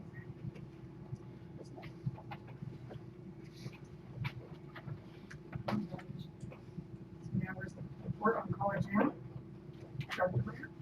Yes, I'd like to ask Heather Fontanella if she could please come to the podium. We're very proud of College Now, and thank you, Leticia. And we want to just give you an update now that we've kind of come through a full cycle, if you will. And I also want to note that Heather was part of a strong presentation for Contra Costa Leadership on pathways and works with our pathways. And most of the questions that came to Heather were, well, how come my school doesn't do this? How come my school doesn't do this? And it turns out they weren't in our district. That's why. And so we enjoyed that answer. But it's a county-wide group of leaders who are very impressed. So Heather, if you could please share a little bit about College Now. Definitely. I want to thank you guys for allowing me to present about College Now. And I would also like to acknowledge that the work that I've done this year is building upon the work that was done by Assistant Superintendent Chris Holleran and Director of Special Projects Stephanie Roberts, because they worked together in my first year in this position to get the program started, and then it ran last year. So we're in our second full year of implementation of College Now.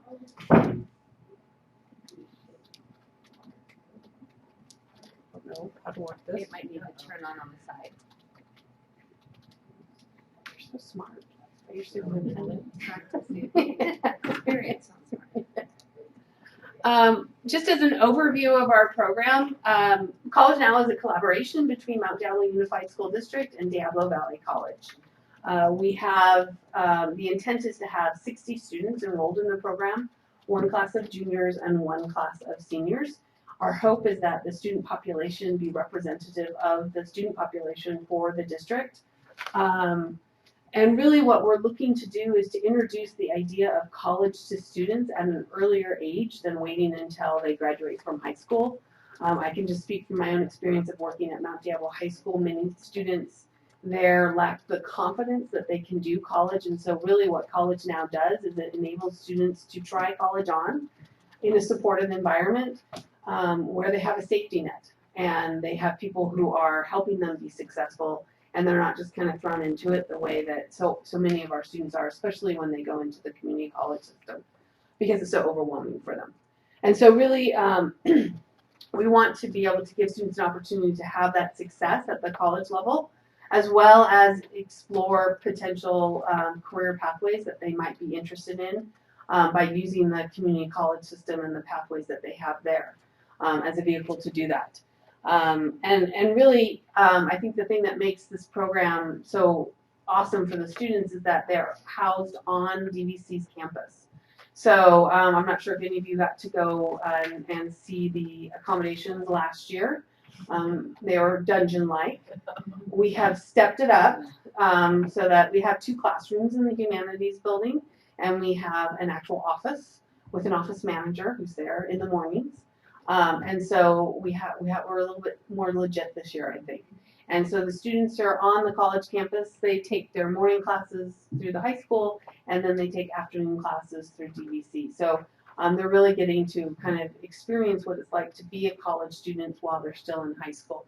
And again, like I said, our goal is that we're representative of the district student population. That's very important to us.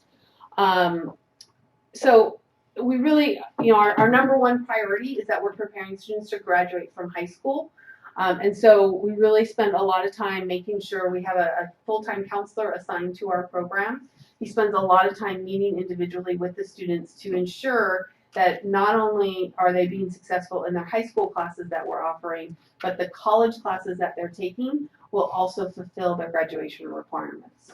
PE is one of the challenges that we're facing for this next year because we have a lot of students in the current junior class who came from Mount Diablo High School. And at Mount, because of the academy structure, many of them put off the second year of PE until they're seniors. And it's not so easy to get PE classes at DVC when you're a high school student. So that's just one of the challenges that we're working to overcome. But having that full-time counselor assigned to our program, I think, is essential to the success of it. And so students are enrolled. They're a Mount Diablo High School or Mount Diablo Unified School District student, and they're a DVC student. So they get their student ID number. They learn the ropes of going and getting their books and meeting with counselors and taking advantage of all the tutoring services that are available. So this is all happening. This gives you an example of our proposed schedule that we're likely putting into place next year. So this year we have classes, Mount Diablo Unified classes starting at 8:30. We're going to push it because they are on a compressed calendar next year. So their blocks are longer. So we had to change our block with our students to accommodate so that students would be able to take the college classes. And so they will start Mount Diablo Unified classes at 9:30. And so they're in a junior level U.S. history class, junior level English, or government econ, and a 12th grade English class. One thing that we really have focused on, and again, just kind of building on the work that started last year, is putting into a more concrete schedule so that students know what to expect, what time they have to be there, when do they get a break, when are they done, because that was a little bit of a problem that we had last year because they were with one teacher for the 3 hours. So there was a lot more flexibility, but as a result, students were kind of in and out, and we wanted a more structured environment for them. So we added, so AVID is added into the program. It was there last year, but in the summer of last year, the 2 teachers went to the AVID conference, as did I. And so we were being very mindful of what we're doing to implement AVID in the College Now program and really promoting it as a way to support not just their high school, but their college classes. So just who is our student? What are we looking for in a student? They need to have completed 110 high school credits by the end of their 10th grade year. So that means they can be short 10 credits. We don't really have the means to help them make up credits if they need to. So it's really important that we get students that are most of the way on track for graduation. We're looking for, I'm not sure who Sue Nowak is or how that got in there. We know her. We're just not sure how it plays in. All right. Okay.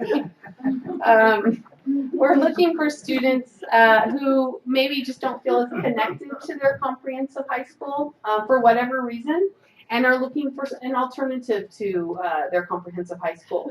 They're still allowed to participate in school sports, school assemblies. They get to go to prom, senior breakfast, all that kind of stuff. They're still allowed to participate in all that. They just have to balance it with their college classes. As I said, representative of the Mount Diablo Unified School District population, a student who's seeking an accelerated path to college level rigor. However, we make it clear that it is not the expectation that they will be able to graduate early from high school. So we expect them to be there for the 2 full years. And then this one, I think, is probably our most important characteristic and the hardest one to judge from the applications that we get. But we're really looking for students who are more independent. Because really, to be successful in college, it does require a level of independence that many high school students aren't quite ready for. But again, as I said, this is a safety net that we're providing to them to try on this independence. So, but being able to kind of navigate through the system and be willing to seek out the help that they need, I think is very important to ensure success. This year we had 3 main goals. The first one was we really wanted to do more to integrate students into student life at Diablo Valley College, looking for ways to get them involved in the activities that were happening there. We also felt that it was important that we integrate parents more into the College Now program. So looking for ways to invite parents onto our campus, because for many of our students, the parents did not go to college, have not been on a college campus. And it's very scary for them to have their students at a college campus, because we don't have as much control over what they're doing. So really looking for those opportunities, and then to introduce students to the different career pathways using our community college system. So our successes, we definitely worked hard to bring the DVC campus into our program. We had, if you look at it, it averages out to a monthly speaker that used our Friday AVID programs, because we brought both AVID classes together. And so we had people come and speak about admissions into the UCs and what they needed to do. That was in the fall. The Year Up program at DVC, which is a great program for students who are looking for an alternative to a 4-year degree, but want to focus on a technical education. We had Sequoia Stanley, who runs the Educational Talent Search at DVC. The favorite one that the students had was Dr. Ortega and Dr. Ponce. They came to speak to the students about the new social justice program that's being started at DVC next year. And the students just love them so much that Dr. Ortega now is teaching one of our cohorted classes in sociology. We had Sarah Larkins come at the beginning of this month, and I can now say that officially we have a College Now Club on DVC's campus. So we can do some fundraising to help support some of the activities that the students would like to organize. With regard to bringing the parents on campus, we had a very successful back to school night in October. The focus was primarily on this semester to allow time for planning.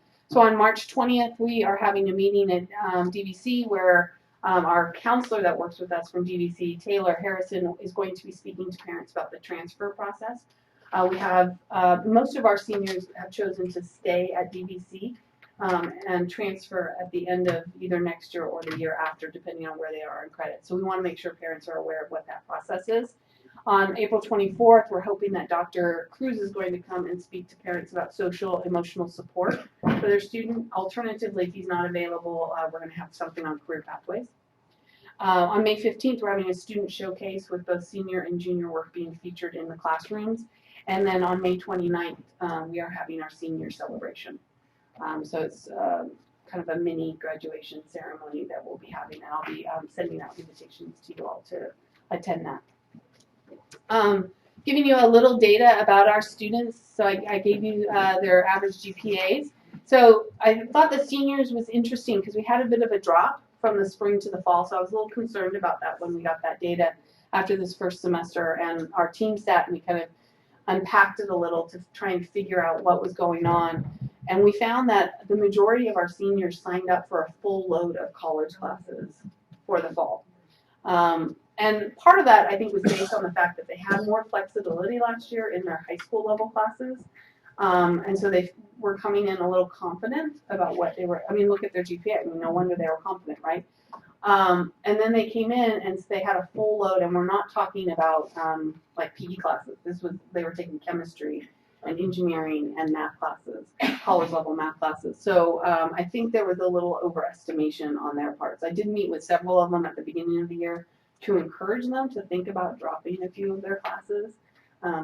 But you know, they're teenagers and they're stubborn and very confident. So this was a full load on top of their high school. On top of the high school classes. And the high school classes, definitely with the structure that we put into place, increased in the academic rigor and the expectations of the work that they were being asked to do. And so it's something that we're going to continue to work on. Another thing that we noticed is that we had quite a few students fail or get a D in a college level counseling class. And these are the same students who are getting a D or an F in the AVID class. And so in talking to the students, they didn't like those classes. They didn't feel that these classes were necessary. And so they were making a choice to not do the work in those classes.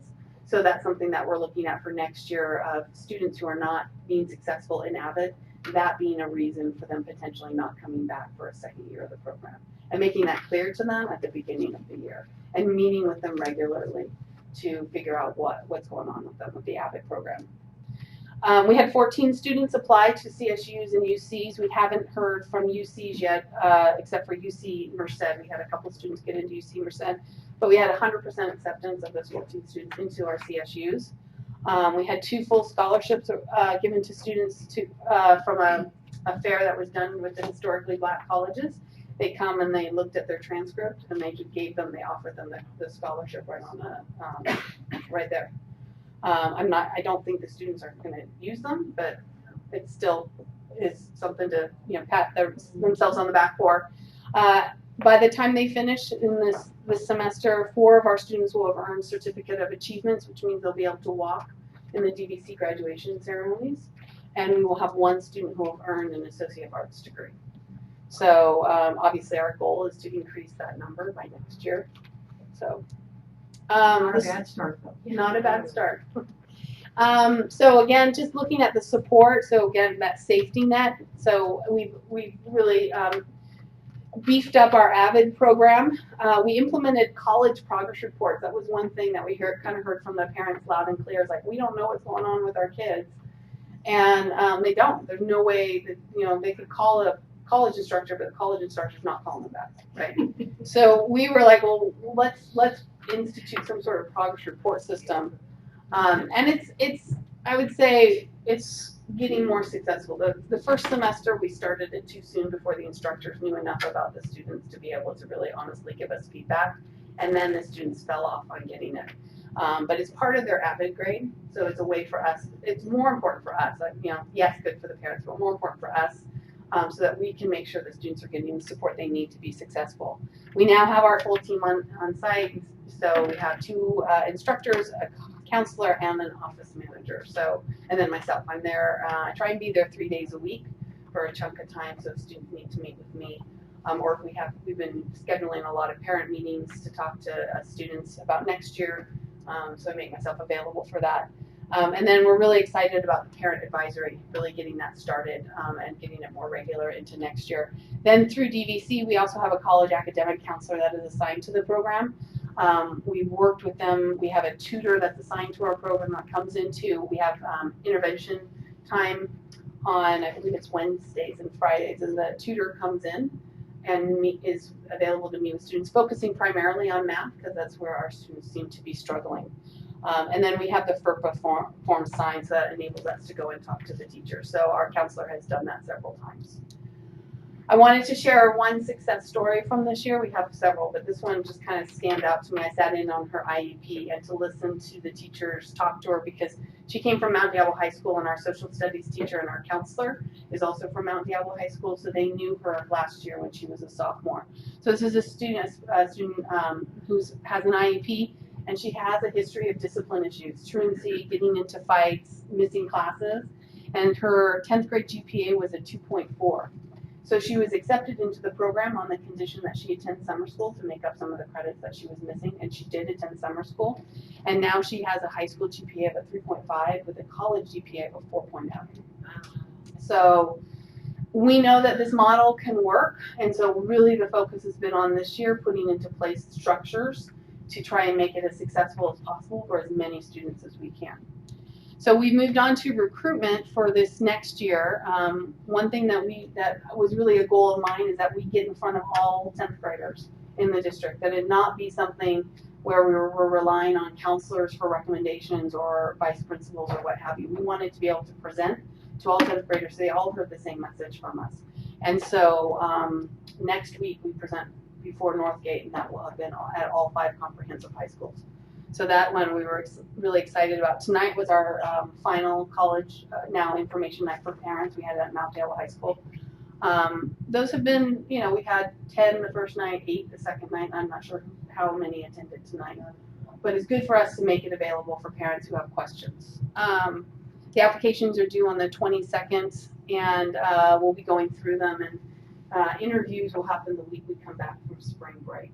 So, and then decisions will be made, I believe, by April 19th, because then we're taking them all in to get them registered. We anticipate, based on, we've already received some applications in, that we'll have 40 to 50 applications to choose from.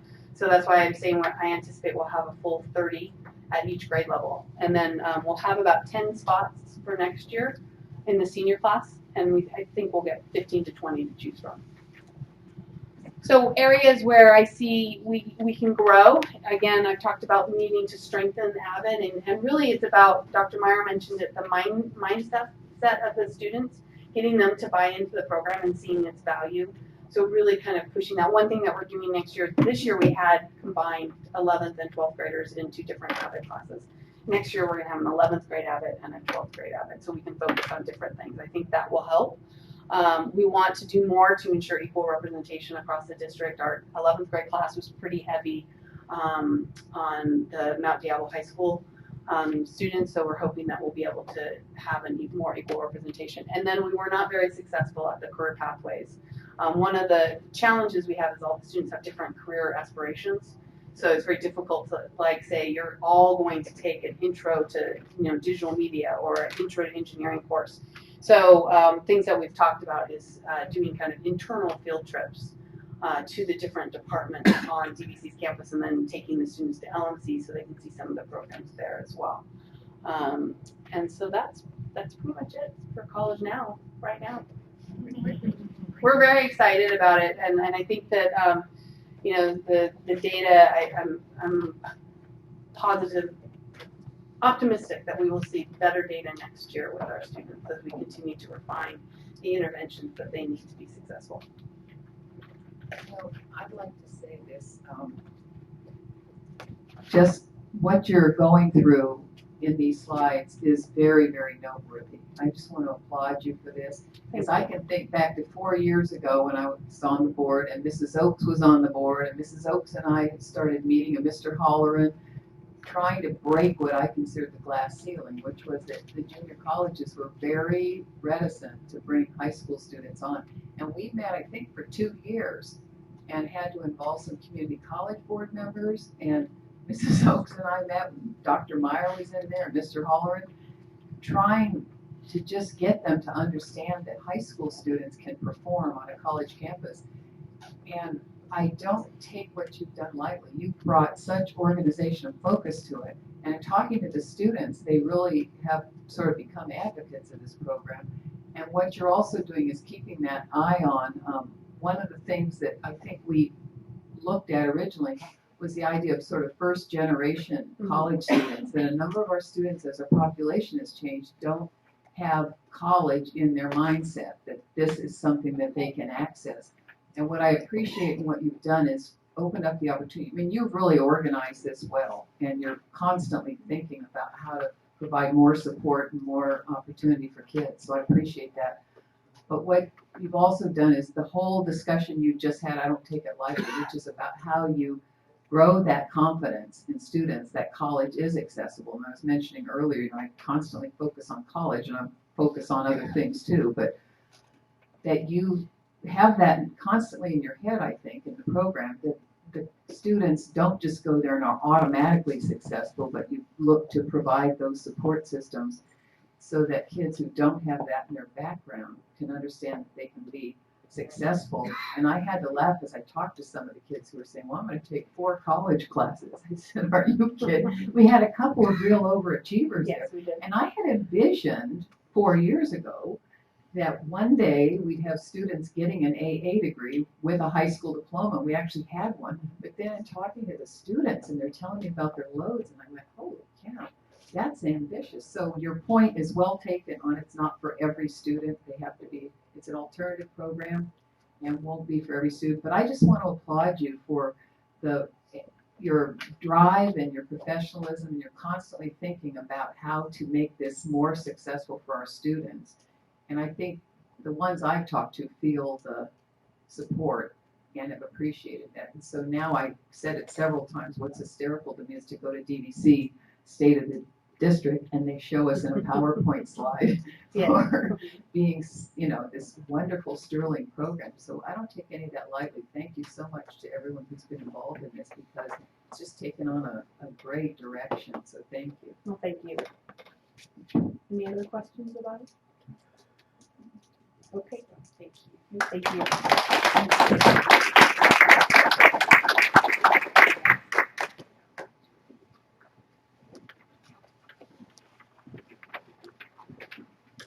All right, and that takes us to the consent agenda. Items listed under consent agenda are considered routine and will be approved or adopted by a single motion. There will be no separate discussion of these items. However, any item may be removed from the consent agenda upon the request of any member of the board and acted upon separately. Is there any request to pull anything? I would like to pull 13.8 and 13.9. Are there any others? If not, I'll entertain a motion on the rest. Madam President, I move the board adopt the consent agenda with the exception of 13.8 and 13.9, which will be considered separately. Is there a second? Second. Thank you.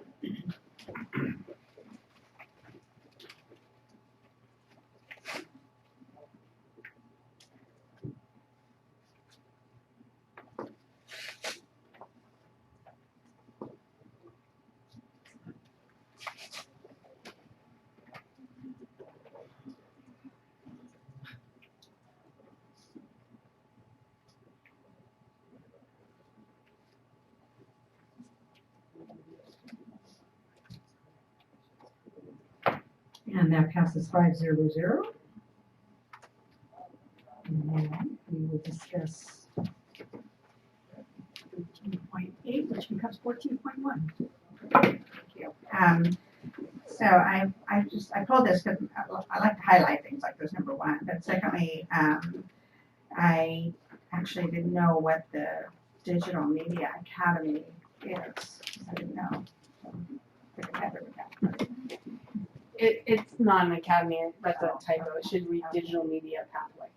Okay, what is that? So I that's, think I know what's there, but I wasn't sure which one. that's Jen Kennedy's photography program. Yeah, okay, got it. So as we move towards, getting teachers to begin to see themselves as career pathway teachers, I try and use the vernacular of the industry sectors. Yeah. So, digital media.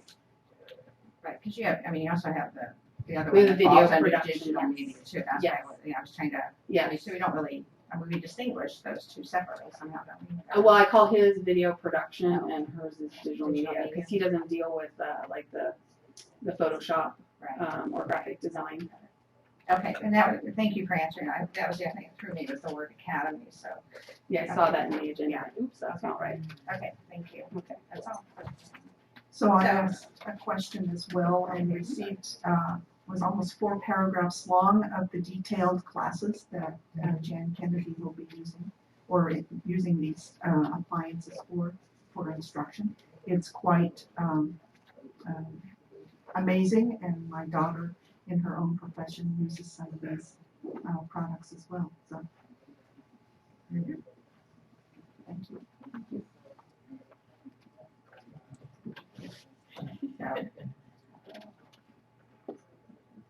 Madam President, I move the approval of purchase of computers for College Park High School's Digital Media Academy. Oh, not academy, not academy. Is there a second? Second. I think Linda Mayo got that one. I'd just like to know, while this is over the $25,000 limit, it's a grant, so I'm not stressing, but we did sort of reference this at the last meeting. It's routine part of the grant. Where are they? So the other one, really truly was. For this one, Oh, I have to vote, sorry. I vote this for That's okay. Okay, there we go, now you can. Okay. I just, again, wanted to give some airtime to this, because I learned something in looking into this, and, so this is the CTIC funding, career technical. Yeah. Incentive grant, whatever. And what was fascinating to me was the idea of, going into the elementary schools and using the dollars for elementary schools. So I just, maybe you could just describe that a little bit and how that works. Because I think, again, it was new information for me that CTIC can be used that way, and I think that's good. I'll let you know too. Sure. So the CTIG allows us to use it to support career exploration in the lower levels. And so I want to say 2 years ago, we kind of looked at that continuum of work-based learning experiences that students could have, and we really thought about it, like how can we take these experiences all the way down into our primary school. And so we really look at the primary school as an opportunity to bring career awareness to students. So just awareness about the different possible career options. Because most kids within primary school think of careers based on what they see their parents do, or the doctor, teacher, police, what have you. And to be honest with you, many high school students have a relatively narrow view of careers as well. So we want to, and you guys mentioned it today as well, I believe Ms. Durkee did in her board report. There's this idea that we need to expose kids to the different types of careers that are out there. If they're passionate about something, that this is something that they can pursue and get a career on. So with these, we've been working with the elementary schools and Riverview Middle School to develop a career exploration in culinary, the fields of culinary, and kind of utilizing the Tower Gardens to support that. And so we've got our teacher on special assignment. She's using, it's also an internship opportunity for the high school students from IHTA. So they're going into the middle school and the elementary schools to help teach basic knife skills, healthy eating, using the products from the Tower Gardens to cook, and kind of supporting the teacher on special assignment in those activities. So not only are we providing career exploration through the use of these mobile kitchens, but we're also providing internship opportunities for the high school students. Are there any other, and not to push on the spot, because there's too much to answer right now, but are there any other use of CTIC funds that are going, I mean, this is a big purchase, so that's why it came to us, but that are going into the elementary schools at all? Not the elementary schools. We funded 2 middle school art programs in career exploration. And I can't remember off the top of my head which middle schools. And is it in yours, you're thinking that ideally if it's areas that which we do have a pathway out of high school, you try to keep it in that lane? I am trying to keep it in that line, but I also have to be careful because if we're using CTIG funds to feed specifically into a high school program, the middle school teacher has to have a CTE credential. With the purchase of these and the work that we're doing, our teacher on special assignment does have a CTE credential, so we're okay there. But say the 2 art teachers that I funded with CTIG at middle school, they don't have CTE credentials, so they're doing more general kind of career exploration in the digital media field, but they're not working explicitly with one of the high school academies or pathways.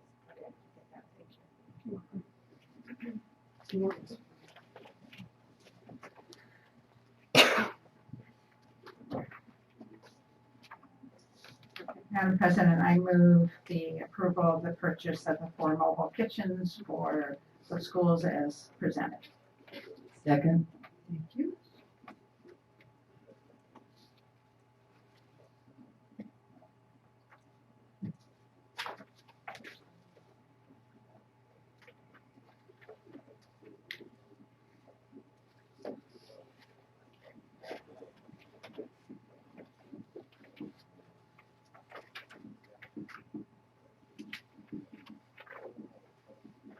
And that passes 5-0. Thank you. Okay.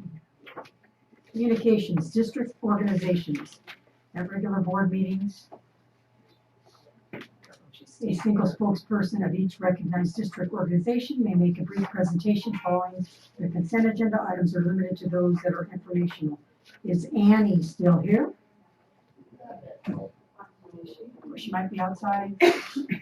We'll give her a minute. Annie, you'll know this. It took us a while. There she is. Sorry, That's all right. that lady caught us out there. Whoever that lady is. I don't know what else to say. We've missed you. There she is. Okay. Superintendent Meyer, Board President, Board, audience. I'm here to let you hear some good news. This will be our third school to get picked by Comcast in our district. Principal Martin Meyer wanted to be here, but it happened so fast last week that she unfortunately had a prior commitment tonight. I have Jackie Griffin, one of my SEA assistants, who has been the force behind all three schools. I need her to give a quick overview. I would do it, but it would be better from her, and she copied you some paperwork. So here you go. All right, my name's Jackie Griffin, and I've been with the district since 2000 as an employee, but as a parent and loyal supporter since the early 80s.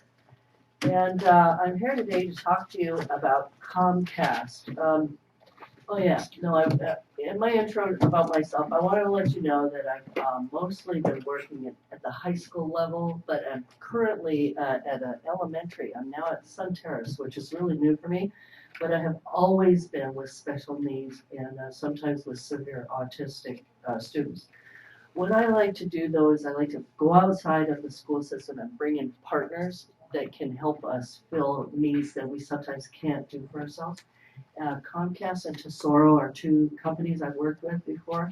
Tonight I'm here to talk about Comcast. They never do the same school twice, or rather they have a 10-year gap.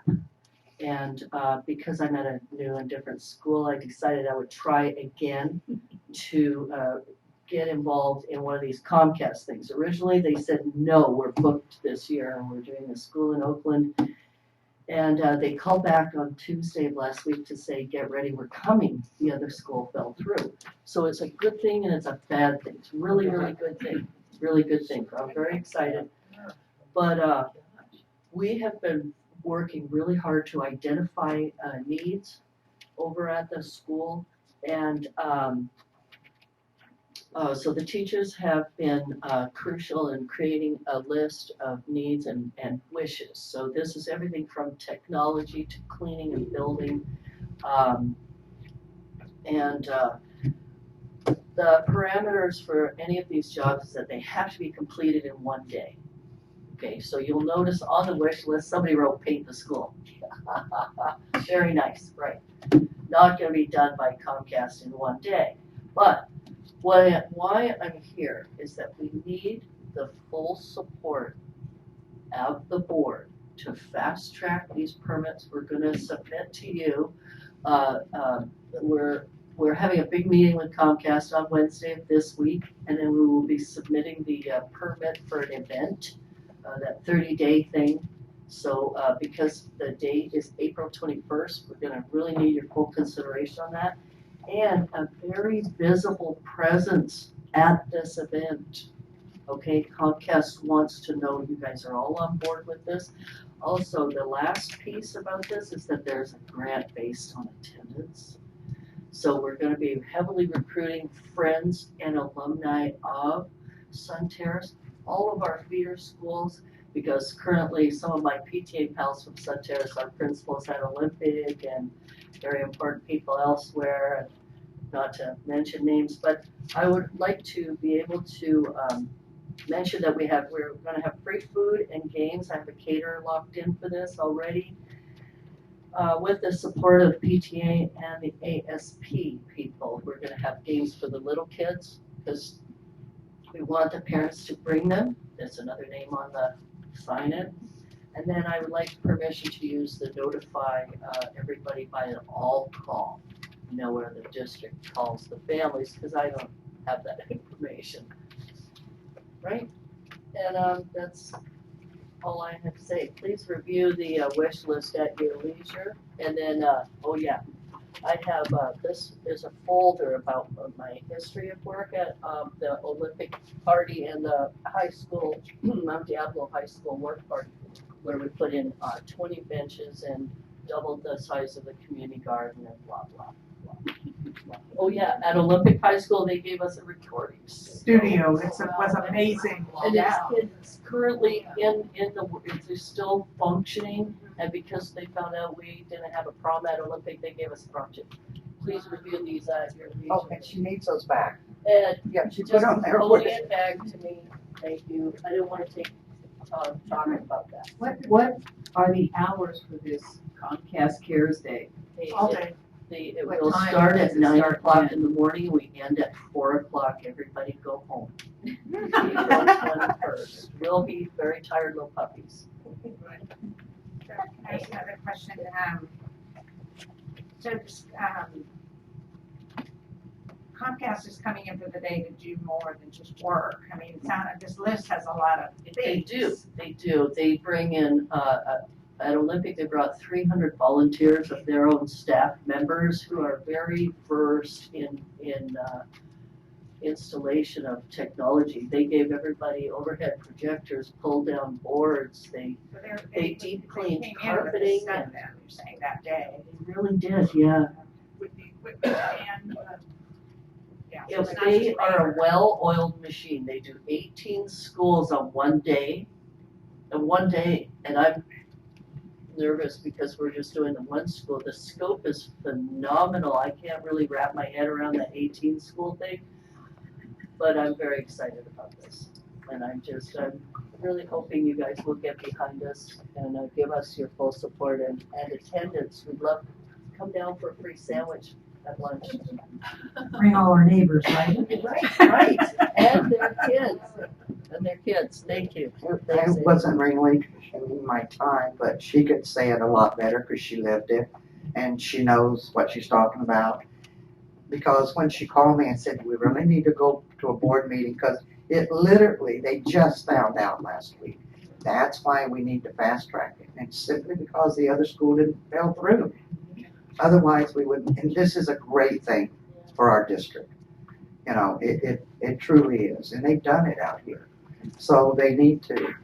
And you should have the work when I was talking to, I saw Miss Martin Myers today. And kind of the hold up, she kind of wanted me to wait. And I told her, but you don't understand. This is like, it got to happen so quick. And she said, fine, because Wednesday's a meeting, and then she'll have the paperwork here, either Wednesday afternoon or Thursday morning, because she has to meet with them. And I told her I thought you needed to know, sort of, we can get this thing going, because the 21st, we even have a week off in there. So we're talking a real deadline here, to get this approved. And the other thing is I wanted to let you guys know what my members contribute. And like I said, this is Jackie's third school in this district. She's done this before. And I really appreciate that she takes it on her. So, Ms. Durkee, I was listening to you, and I will tell you one of the main problems I belong to the Central Labor Council. And I'll tell you the biggest problem in the whole world of getting carpenters, plumbers, and electricians, boys don't take math seriously. You have got to have math skills. So that might be a thing. I don't know how we would do it in our district to tell these guys, hey, you could be making kids $30, $40 an hour, but you got to know math to do it. And that's why they can't hire people and train them, because they don't. This is a little late to be training math, or either bring back our vocational classes. Thank you. Thank you, Annie. Oh, you can keep that. And thank you, Jackie, for your efforts. Oh, right up. And I will see you on April 21st. I'm glad. Thank you. Okay, that takes us to our business and action items, 17.1, Mount Diablo Unified School District second interim report. And at least give me a little credit, Nancy, it's not 10 o'clock when we're calling you up for I change. appreciate that. Briefly, before we have the specifics of the second interim report, I wanted to provide some context that shows the work that has been done between human resources and budget and our fiscal landscape. We will be fully funded for LCFF in 2019-20, and yet we're seeing the budget flattening out. And so we are now looking at what we want to keep that has the most impact on our schools. We will have a new governor, which comes with a question mark.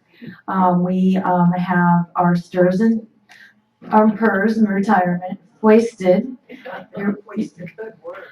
on the district in 2015, where it was just determined that the employer would cover it.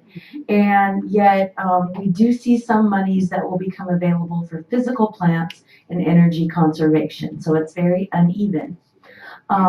Sharing as we have that our LCAP strategies will continue to be a focus along with our instructional goals. But what we know is that so much of our money goes into people, and our percentage is relatively low, with 81% of our general fund invested in staff, ongoing staff. But we know that other 19% has been invested in materials and training of that staff. So when we lose staff, we lose that investment. Looking at some of the things that we are doing and that we've been doing, and it's been a lot of work on the part of our schools and our central office, we have been managing the attrition process. We have been reviewing duties of staff members, and we've been trying to think differently. We, as said, are analyzing high leverage strategies and programs. We're looking at eliminating redundancies, which we really don't have too many of, but also increasing strategies where we find gaps that would make a difference. Our departments have been doing a lot of review of our vacancies.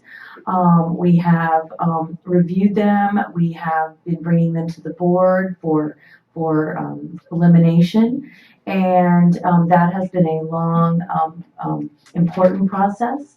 We have had, and we're looking at having training that will rely less on subs and people being taken off of their classrooms or their school sites as administrators or teachers. So we're looking at ways of providing training and professional development on our PD days in the summer and after school. So I wanted to share the process. We have our two personnel folks up here in the front row, Lisa Murphy Oates and Samantha Espinosa. And you will see repeat actions here because we have been repeating and going in a cycle. We've reviewed our department allocations and then reduced the vacancies. We then reviewed site allocations. We, with the help of Dewey Wynn, reviewed the staffed formula and saw how many staff we had that were over that formula according to contract. We reviewed again, and the assistant superintendents and the principals worked together to analyze seniority and to look at those over formula positions and where they fit. And then we also looked at hard to fill positions. We also worked with Medea to encourage early retirement notifications and received, I believe, 34 within the week that we needed them, because our goal has been to avoid layoffs and to keep that investment in staff. Some of the actions, principals, as I said, analyzed and listed those who may need involuntary transfers. We've reviewed the list again, eliminated hard to fill positions. So math teachers will stay, special education teachers will stay, but they may be at another site, but most likely not. We've also looked at language and science. And now we are in the process of the involuntary transfer letters that will go to staff, and we will continue to monitor the schedules as people move and retire. And we're we're working very hard to avoid where we lay off a bunch of people and then they go to another district and then we have to rehire the same number. So that has been this ongoing process. So the timeline, so you're aware of it. Teachers were given a tentative assignment by March 9th or notified that they are involuntary, so they were notified. Preview of the transfer list to those who are on it only to get a sense of what positions are available. And right now we don't have a lot of positions that are available. We're still working through that list. But the timeline is in March and we know we still have until June. We have also March 19th, the involuntaries attend a meeting to choose their new position in order of seniority. And once the move is processed, they receive an assignment form showing their new location. If openings occur at their previous site, this is important. They are given first priority to go back or stay. Teachers who received a letter and are unable to be placed will be placed accordingly, but we are working with Medea right now on how that part of the process will work. Dr. Meyer, yes. How many teachers received a letter? Let's see. How many? Teachers received the involuntary transfer. We had 44 total, and then I know 30. Actually, it's 32. 32, so 12. But we did also lose our temporary teachers and our, let's see, is that it? The temporary and cut the vacancies. So we took a combination of our temporary teachers, which to students are still teachers because they taught them all year. And then we took the vacancies, added that together, and then 12 permanent teachers received the letter. So we started out big, kind of took a risk, and we're continuing to whittle it down. And then looking at the results, these are the things that are our goals. When we started this process, we wanted to avoid certificated layoffs, and certificated windows are happening now. Maintain well-staffed schools, stabilize them, continue with our 3-year positive certification with the budget, and they all smiled. And we've increased our bond rating through this process, and school support is maximized with available resources. So we did this because we believe our students deserve to have a strong committed teacher in every classroom. We don't want to have vacancies as we start the new year, and that had happened 4 and 5 years past. We also believe students need qualified classified employees on every campus. This helps us with hiring. We're known as a stable organization that is avoiding layoffs. And we value all of our employees and have made mutual investments of time, relationship building, teamwork, and training. So within this context, we are now going to present to you our second interim so you can get a sense of the budget and really know that, the multiple departments have come together to really work this through. So I would like to introduce Rose Ramos and Nancy Juner, and they will share more details on the second interim. Thank you. As Dr. Meyer said, good evening, President Mason, board members, and Dr. Meyer. We are presenting the 2017-18 second interim budget report. And Nancy and I will share the presentation this evening. I'm going to go ahead and turn the next couple of slides over to Nancy. Good evening. So these next 2 slides are something that you have seen before. Education Code 42130 requires that the school district file the fiscal condition for 2 reporting periods. One ends October 31st, which is our first interim, and then January 31st is our second interim. And these projections are for our budgets through June 30th of each year. Education Code 42131 requires the Board of Education to certify, based on the projections, that we'd be able to meet our financial obligations for the current year and 2 subsequent years. And then Education Code 33127 requires that if there was a negative certification that we would have to do a 3rd report as of April 30th. And there's 3 types of certifications based on the multi-year projections. Positive means that we can meet all of the obligations for the current year and the 2 subsequent years. A qualified certification means it's borderline and that one of the 3 years may be iffy. And then a negative certification is if we cannot meet 2 or more of the 3 years that we were required to project, and we don't have enough reserves for the economic uncertainty. Any questions?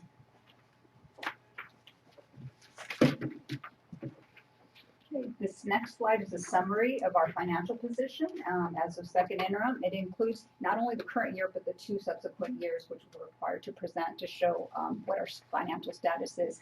So the first column, numbers are a little bit small, shows our revenues and our expenses, the 2 top lines, and then of course it's a pretty big decrease to our fund balance. That negative 43 million there looks pretty large, but we have to keep in mind that that 43.4 million includes a lot of carryover from the prior year, and those funds are sitting in that line right below that $88.7 million.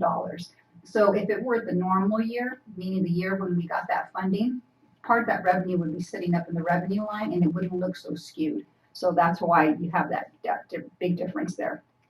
So then when we apply that negative 43 to the 88.7, we're left with a fund balance of 45.3.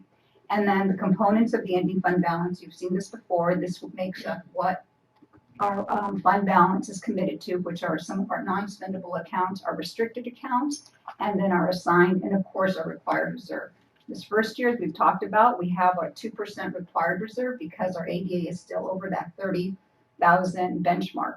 But if you go over to the 2 subsequent years, you see that our reserve is quite higher because now we're below that 30,000. So we've triggered that 3%.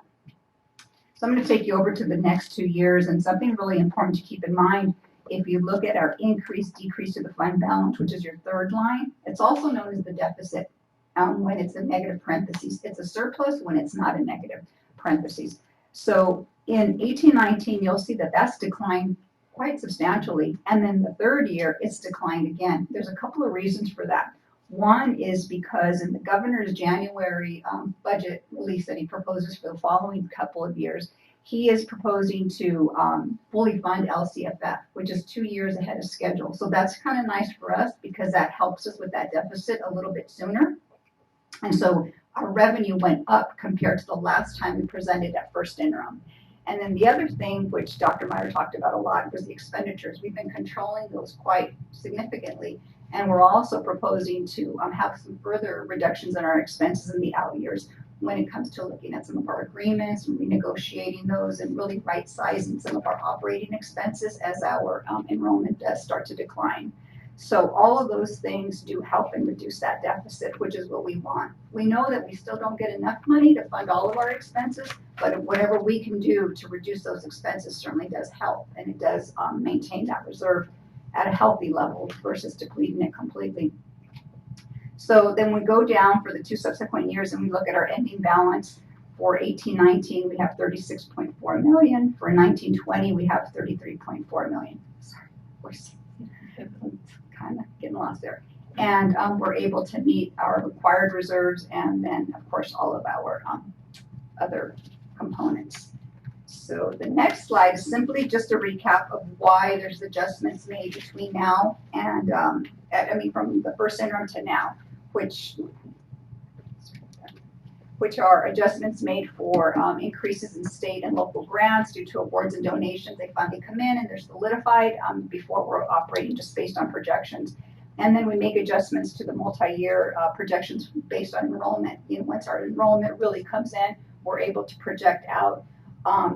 And one of the things that is impacting our enrollment, it's not new information, is our charter schools in our area. We know that they're growing, and so we have to make sure that we do include those numbers in our future enrollment.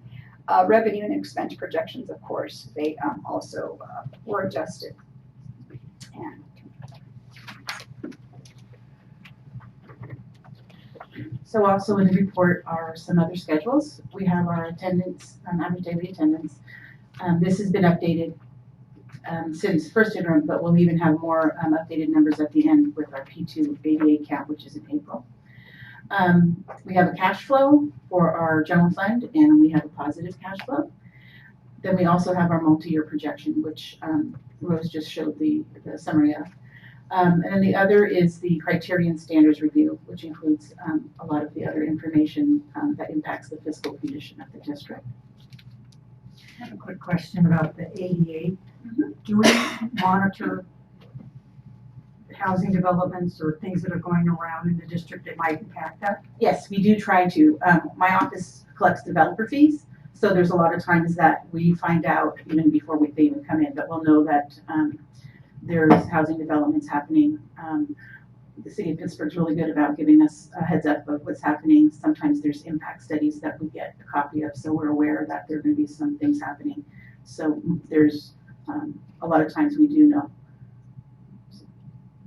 We'll have to look at the boundary, because Chino is building homes like crazy, and I think there are a district, all of those. Of by Delta View Elementary? Yes, and we met with the city of Pittsburgh and they brought us into letting us know all of that and wanting to know when we're going to be building and all that stuff. So we're much aware of that. And then there's apartments or condos that right by the BART station. Yep. And there's also a big one right on Willow Pass Road. So maybe as I become aware of them, because we find out early on the MAC, I'll start shooting you guys information just so you get an idea. Yeah, it's helpful. The hard thing is to know if they're family units or not, to judge how many students would actually get. But yes, any information would be helpful. Yeah, we just got a project, Habitat for Humanity, right next to Rio Vista is going to be building next year, so I'll get that information. And then so we asked tonight for approval of a positive certification, which shows that we can meet our financial obligations for all 3 years of the budget. And final slide, just some things to keep in mind for all of this. We will continue to monitor actual expenditures and revenue going forward, and of course enrollment in ADA.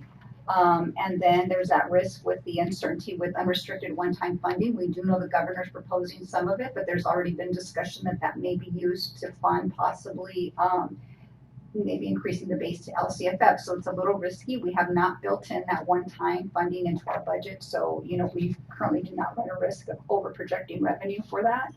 And then there's the cost increases associated with pension and operating expenses, and then the less reliance on revenue increases. The only thing we really have to look forward to after the following year, if LCFS is 100% funded, would be COLA, which is pretty minimal, like 1.5% to 2.5%. And then we'll continue to compare our income assumptions with future years against what the budget actually does include, because we do know that there are changes. And then just continue with the course of maintaining adequate reserves so that we can, satisfy all of our obligations in the current year and future 2 years. Within some of your information, we also included some just general information about the statewide average reserves for unified school districts as of 16-17, and most school districts were trending about 16.64%, which is a little high. Mount Diablo is trending at about 10%. So we're not too high, but we're not too low, just to, indicate that, our reserve is still pretty healthy, but it's not, excessive either by any means. And that pretty much concludes the report. Thank you. Any of the board have any questions? I do. One of them was on reserve, so you just answered that. Thank you. When you look at the, you mentioned the carryover and how that in many instances that could almost be treated as revenue. And does that same concept hold true? Should we be expecting that there would be carryover that would go to the revenues in 18-19? Or how should we think about that? Because in the expenditure line currently, there's a drop of $30 million. So yes, you're correct. Excuse me, contagious. You're correct. We can't project how much we're going to have at the end of this year, but that's what happens at the end of the year. We don't usually spend our full budget for expenditures, and then we always have deferred revenue, which is unearned income since we haven't spent it. So those numbers will change at the end of the year when we do our proposed budget in July. But you'll see a difference. Is there anything we could do to decrease the amount of deferred revenue? Is there some different way to account for it or spend for it, or because it makes it challenging when we look at, a $43 million deficit and answering questions. And I think that's hard to digest. And it's something that when I talked to some other districts, it seems like it's more exacerbated in our district perhaps than other districts. It's basically the federal funding and how the federal funds work. But what it needs to be is we need to use this year's funds for this year's children, and that would alleviate some of it. So by reducing our expenditures to what we really need, it might help with that. But with the federal funds, you have to spend a certain amount to get it. And if we don't spend it, then it gets deferred to the next year. Again, with our carryover, we shouldn't have as much carryover because we should be spending it this year. So with the measures that we're taking, I believe we're going to see going in the right direction for that. I just wanted to applaud the philosophy in the reserve for the way you described it, which is to have a healthy reserve, but not, you didn't say hoarding, but that's the word I'm going to use, without hoarding it. Because too often districts can get, not be expending those funds on the current students and the current staff. And so I appreciate that you keep that, protect the district, but then use the money where it's supposed to be, which is for the people who are here today. So I think that's an important philosophy just to reinforce and say thank you on. Do you have any comments, Dr. Meyer, before we take public comment? Yes, I'd like to thank Rose, Nancy, and her fiscal team. This was a lot of really strong work. I'd like to also thank the personnel department because they worked together in partnership to do exactly what you're describing, to right size, and that's not an easy task, so great work. All right, Mr. Mims. Oh, excuse me, did you have something else, Mr. Mims? I'll let Mr. Okay. We'll always have another chance. Thank you. First thing I want to compliment the staff on the report is that the pages, for the first time, numbered pages. I mean, it's insane to have a report that's over 100 pages with no numbers. So that was the first thing. So I have to applaud them for that. I really appreciate it. I was concerned about first of all, the carryover of supplemental funds. How much is being carried over from that particular fund itself? And when it's carried over, is it still staying in the supplemental fund category where it's supposed to be and not being moved somewhere else? So that's one of the questions I have. The other question is that I was listening to staff and they said that we have over 10% reserves. But in the report here, it says that your reserves is only 2% and you are in deficit spending. I mean, that's on page, I can give you the page 124. That's the required reserve. Yeah. It's 2%. Required. So you either have 10% or 2%. So where's the 10% in this report to reflect what staff said? So if it's not in the report, then I'm not feeling, I'm just seeing the 2% here, but I don't see the 10%. So where's that at in this report? That's the question I need answered. Because if you're able to meet your financial obligations with 10%, it's not bad, but I would say 2%, what's reflected in this report is bad, because you cannot, you have great difficulty if something happens to you truly meet your financial obligations. So let's see, I think that was basically it. And I also followed funding object code 97, that's the supplemental funds. 9780, those are supplemental funds. And so I was trying to see where those funds are being moved throughout this budget, this report here. And it's difficulty tracking it, and how it's being spent. I see it, and in one part of the budget, I see it on page 27. It's supplemental, so it's identified. But on page on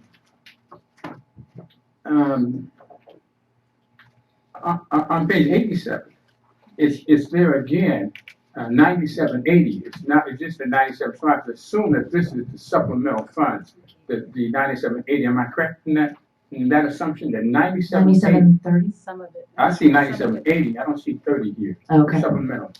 Yeah, I'm sorry. Okay, so it says on, on page 87 that this is other assignments unassigned and unappropriated. So I'm concerned about, you say unappropriated. If this is supplemental funds, and this particular funds is appropriated.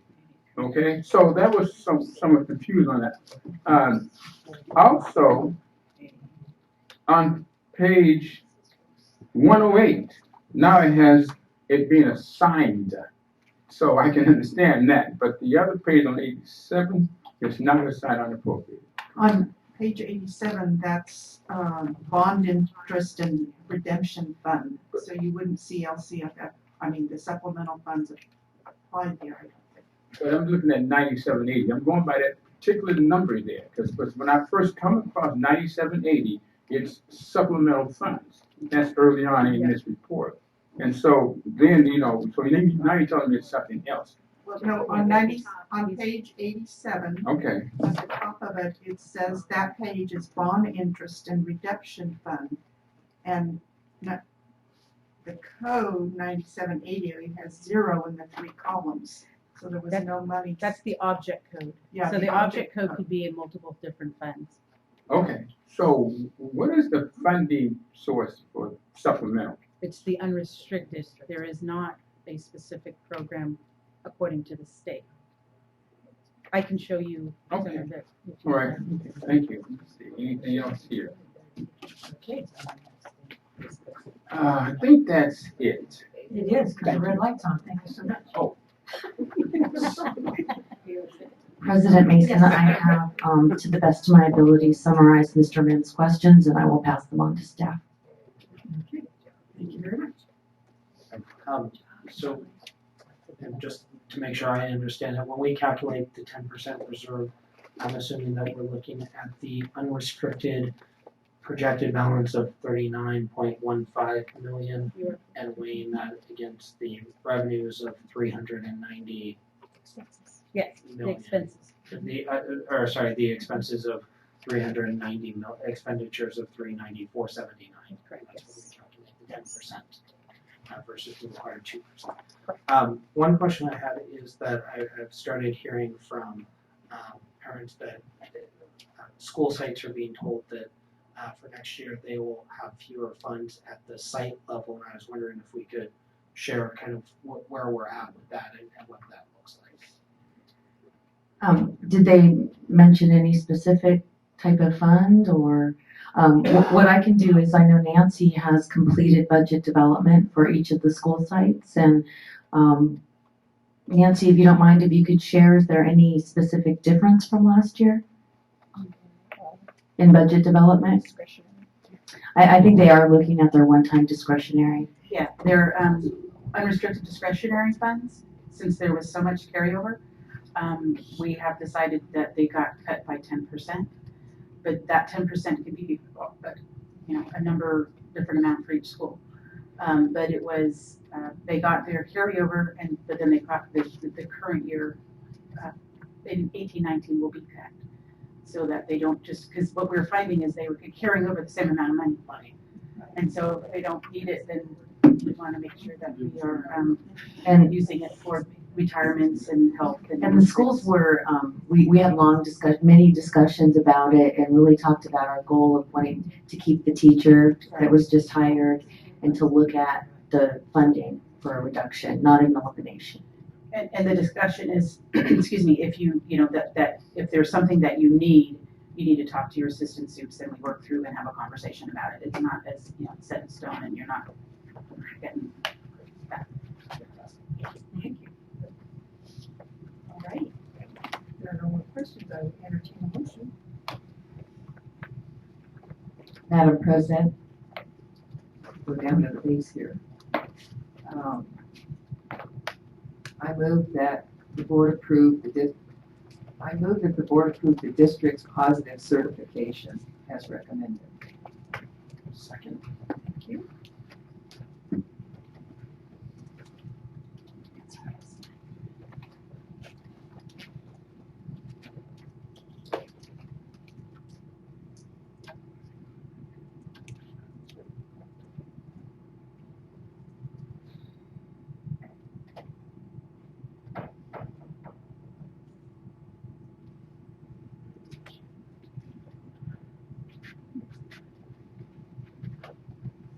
And that passes by 0-0. And we now have instructional support department reorganization. Dr. Meyer. Yes, thank you. I'm going to ask if Jennifer Sachs could please join me. We're going to co-present something we're very excited about.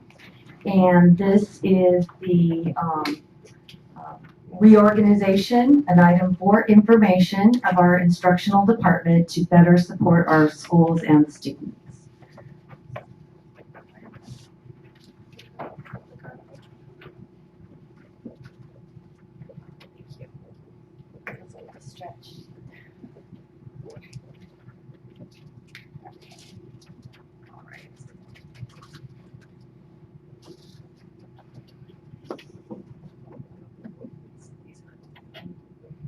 I'm going to say this informational presentation is the result of many staff meetings and discussions and conversations about what support is needed for our students. And the work of the curriculum and instruction department and Jennifer in particular to coordinate this really has brought together something that I believe will make a difference. So to start, let's see. I probably have done this. There we go. We want to just share that our goal includes student results. We want to streamline our departments as needed, provide curricular support, TK14, and to have a cohesive instructional planning method. And as mentioned, we want it cost effective because we are looking at what makes the most sense. Some of the changes that were brought forward, we will be considering the elimination of the administrator of compliance and to add a lateral position, which is the assistant director of curriculum. And this reorganization eliminates 2 teachers on special assignment and 1 school support administrator, and it adds 2 curriculum specialists. What we will do, which will be a change, is to house the teachers on special assignment under the executive director of curriculum and instruction rather than have them at each level. It will become a TK14 process. And then we are already in the process of identifying specific tasks and duties and have continued to clarify the roles. So this graphic kind of illustrates exactly the goals that Dr. Meyer was referring to. I don't know if you can scoot it up a little bit, Joe, or if that's even a possibility. But what we have, oh, awesome. What we have is actually kind of 2 areas of focus.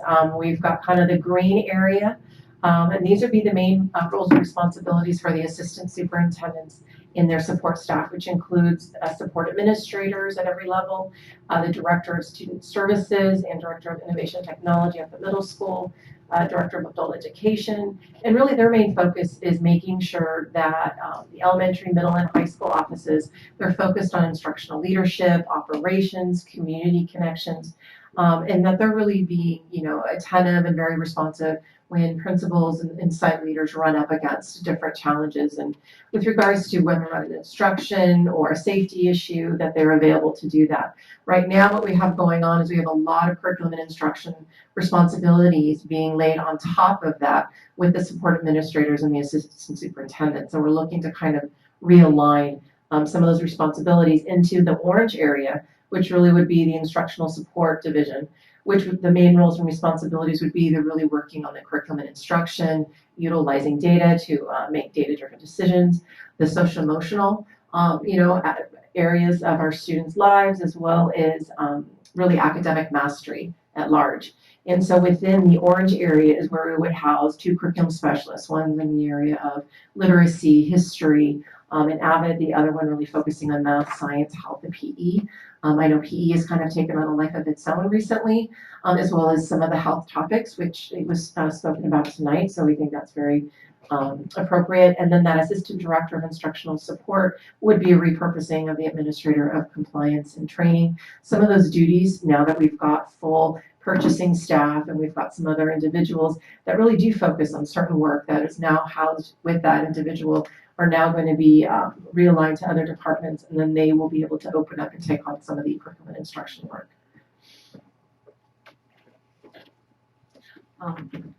One of the things that we've looked at is that, as mentioned, the academic and social emotional goals are really a TK to 12 process, and yet the leveled areas are school operations and instructional leadership. It's very tailored according to level.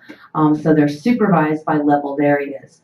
C&I has the benefit of having the research and development department, and so for that reason they do the assessments, and that is a natural with the curriculum development. So that will then be tightened in there together. And then one of the things that I know our assistant soups spend most of their time with, but would like more time with, is focusing on the instructional leadership at the school site, helping them with operations so they can get those things out of the way so they can get in the classrooms, and really looking at how to coach and work with principals and school leaders around how to build community partnerships.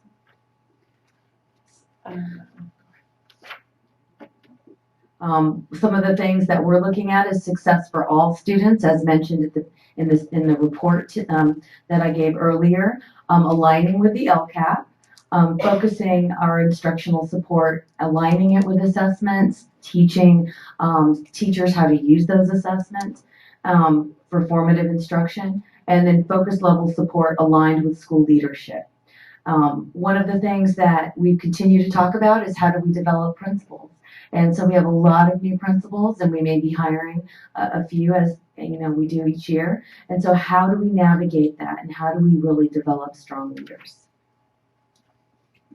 Something before we get into this slide that I'd also like to make note of is, there's certain systems when they kind of readjust duties and they create an instructional support department, there's always kind of that concern that you don't have the two pieces of the, sides of the house kind of, talking to one another, and there's going to be instructional decisions that are going to be made. They're going to be outside possibly what's the focus or the priorities are of the assistant soups at their levels. And so as we've been talking about this over many, many different meetings, we really see this as a Venn diagram, that in the middle is where the worlds connect and where we weave our work together with regards to really identifying those instructional targets in areas that we really want to focus on. And then the instructional leadership is where the assistant soups and support administrators really live and they do their best work. And then the curriculum and instruction side of the house will make sure there's opportunities where we can build up the capacity of our teachers, of our support staff across our system. So of course, to do this, especially right after we had a budget report about how do we make sure this is something that is cost neutral. As Dr. Meyer mentioned, we did have some teachers on special assignment positions that we utilized. We reduced TISP coaches, which were our BITSA coaches. And so they are very, very full, but they are doing a great job with that. So utilizing a position there, as well as pieces of the school support administrator who's being paid from a variety of different subject areas. The two curriculum specialists would be brought in, and so really and then we would have a tiny bump with regard to the assistant director position, but when all is said and done, this would actually be a savings of around $200,000 in multiple funding areas. So some of the actions that we've taken regarding this, we wanted to share information tonight regarding the reorganization. We wanted to bring information forward with revised job descriptions for information that you can review as a board, and to really communicate the actions with stakeholders. Moving this does not mean that the assistant soups in the schools will not have access to it, but it takes away the need to really concentrate on that articulation from level to level, because it will live in a place that already articulates TK14. And that concludes our report. I want to thank all of the people that worked on this. It was a lot of good work, and we look forward to your input. Thank you. Any board questions or comments?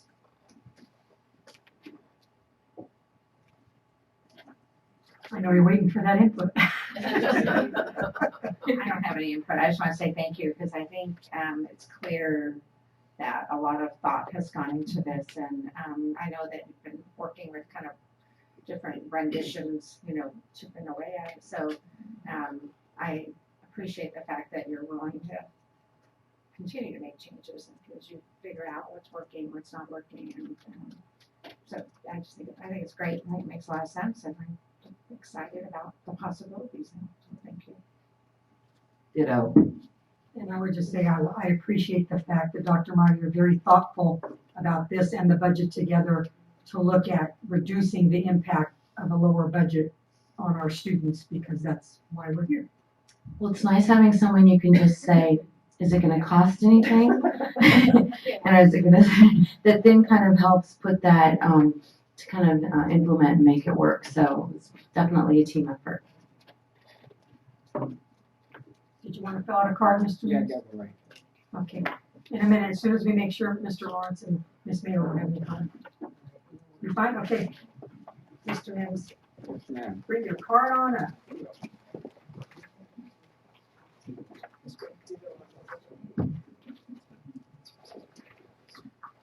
Yeah, I just wanted to say that in your organizational chart, you have the elimination of the administrative compliance. You added assistant director of curriculum. Well, who's going to take on the responsibility of the compliance issue? That's not in. I didn't see that's in your chart here. Who's responsibility? Who's going to be handling those responsibilities?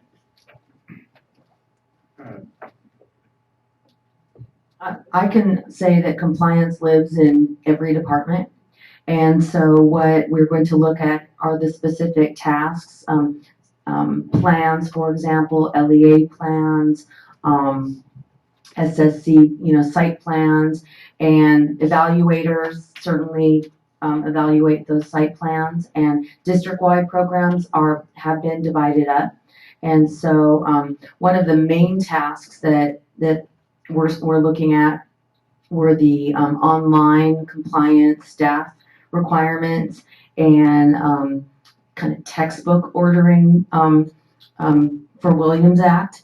And so we have restructured some of our operations to include a new purchasing director and other staff who will be part of a team that will work on compliance, which is really better anyway than a isolated person. But regarding how we evaluate and look at ourselves, we also have an internal auditor position, which will help us look at other methods of compliance, and that's something that we're in the process of filling. So if a uniform complaint was filed, who would handle it? The uniform complaint currently goes to the same office that it would stay in, the Executive Director of Curriculum and Instruction, and then it is given to the department that the complaint is about, and it is also housed in the legal department. That's a new position, though. An assistant director of curriculum. Is that the?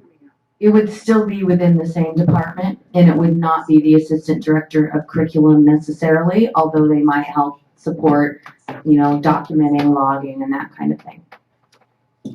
I was concerned about the compliance issues because you've had uniform complaints that have been filed here. And they really have not been taken care of in a timely manner. So I'm concerned about, how is this going to make this much more efficient than it has not been in the past.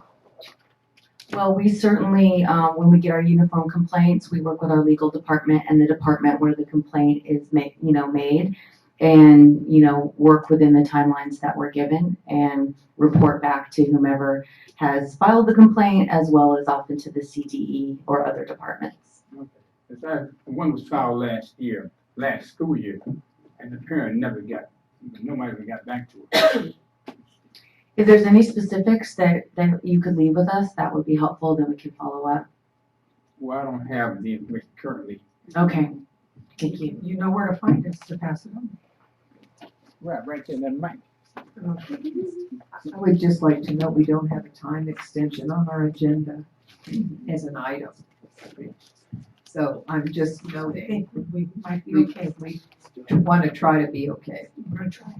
Okay, so the next 17.3, classified personnel request to approve the job description and create the position for Assistant Director of Maintenance and Operations. We looked at this last meeting for input, and so tonight it is here for action. Any questions or discussion by the board?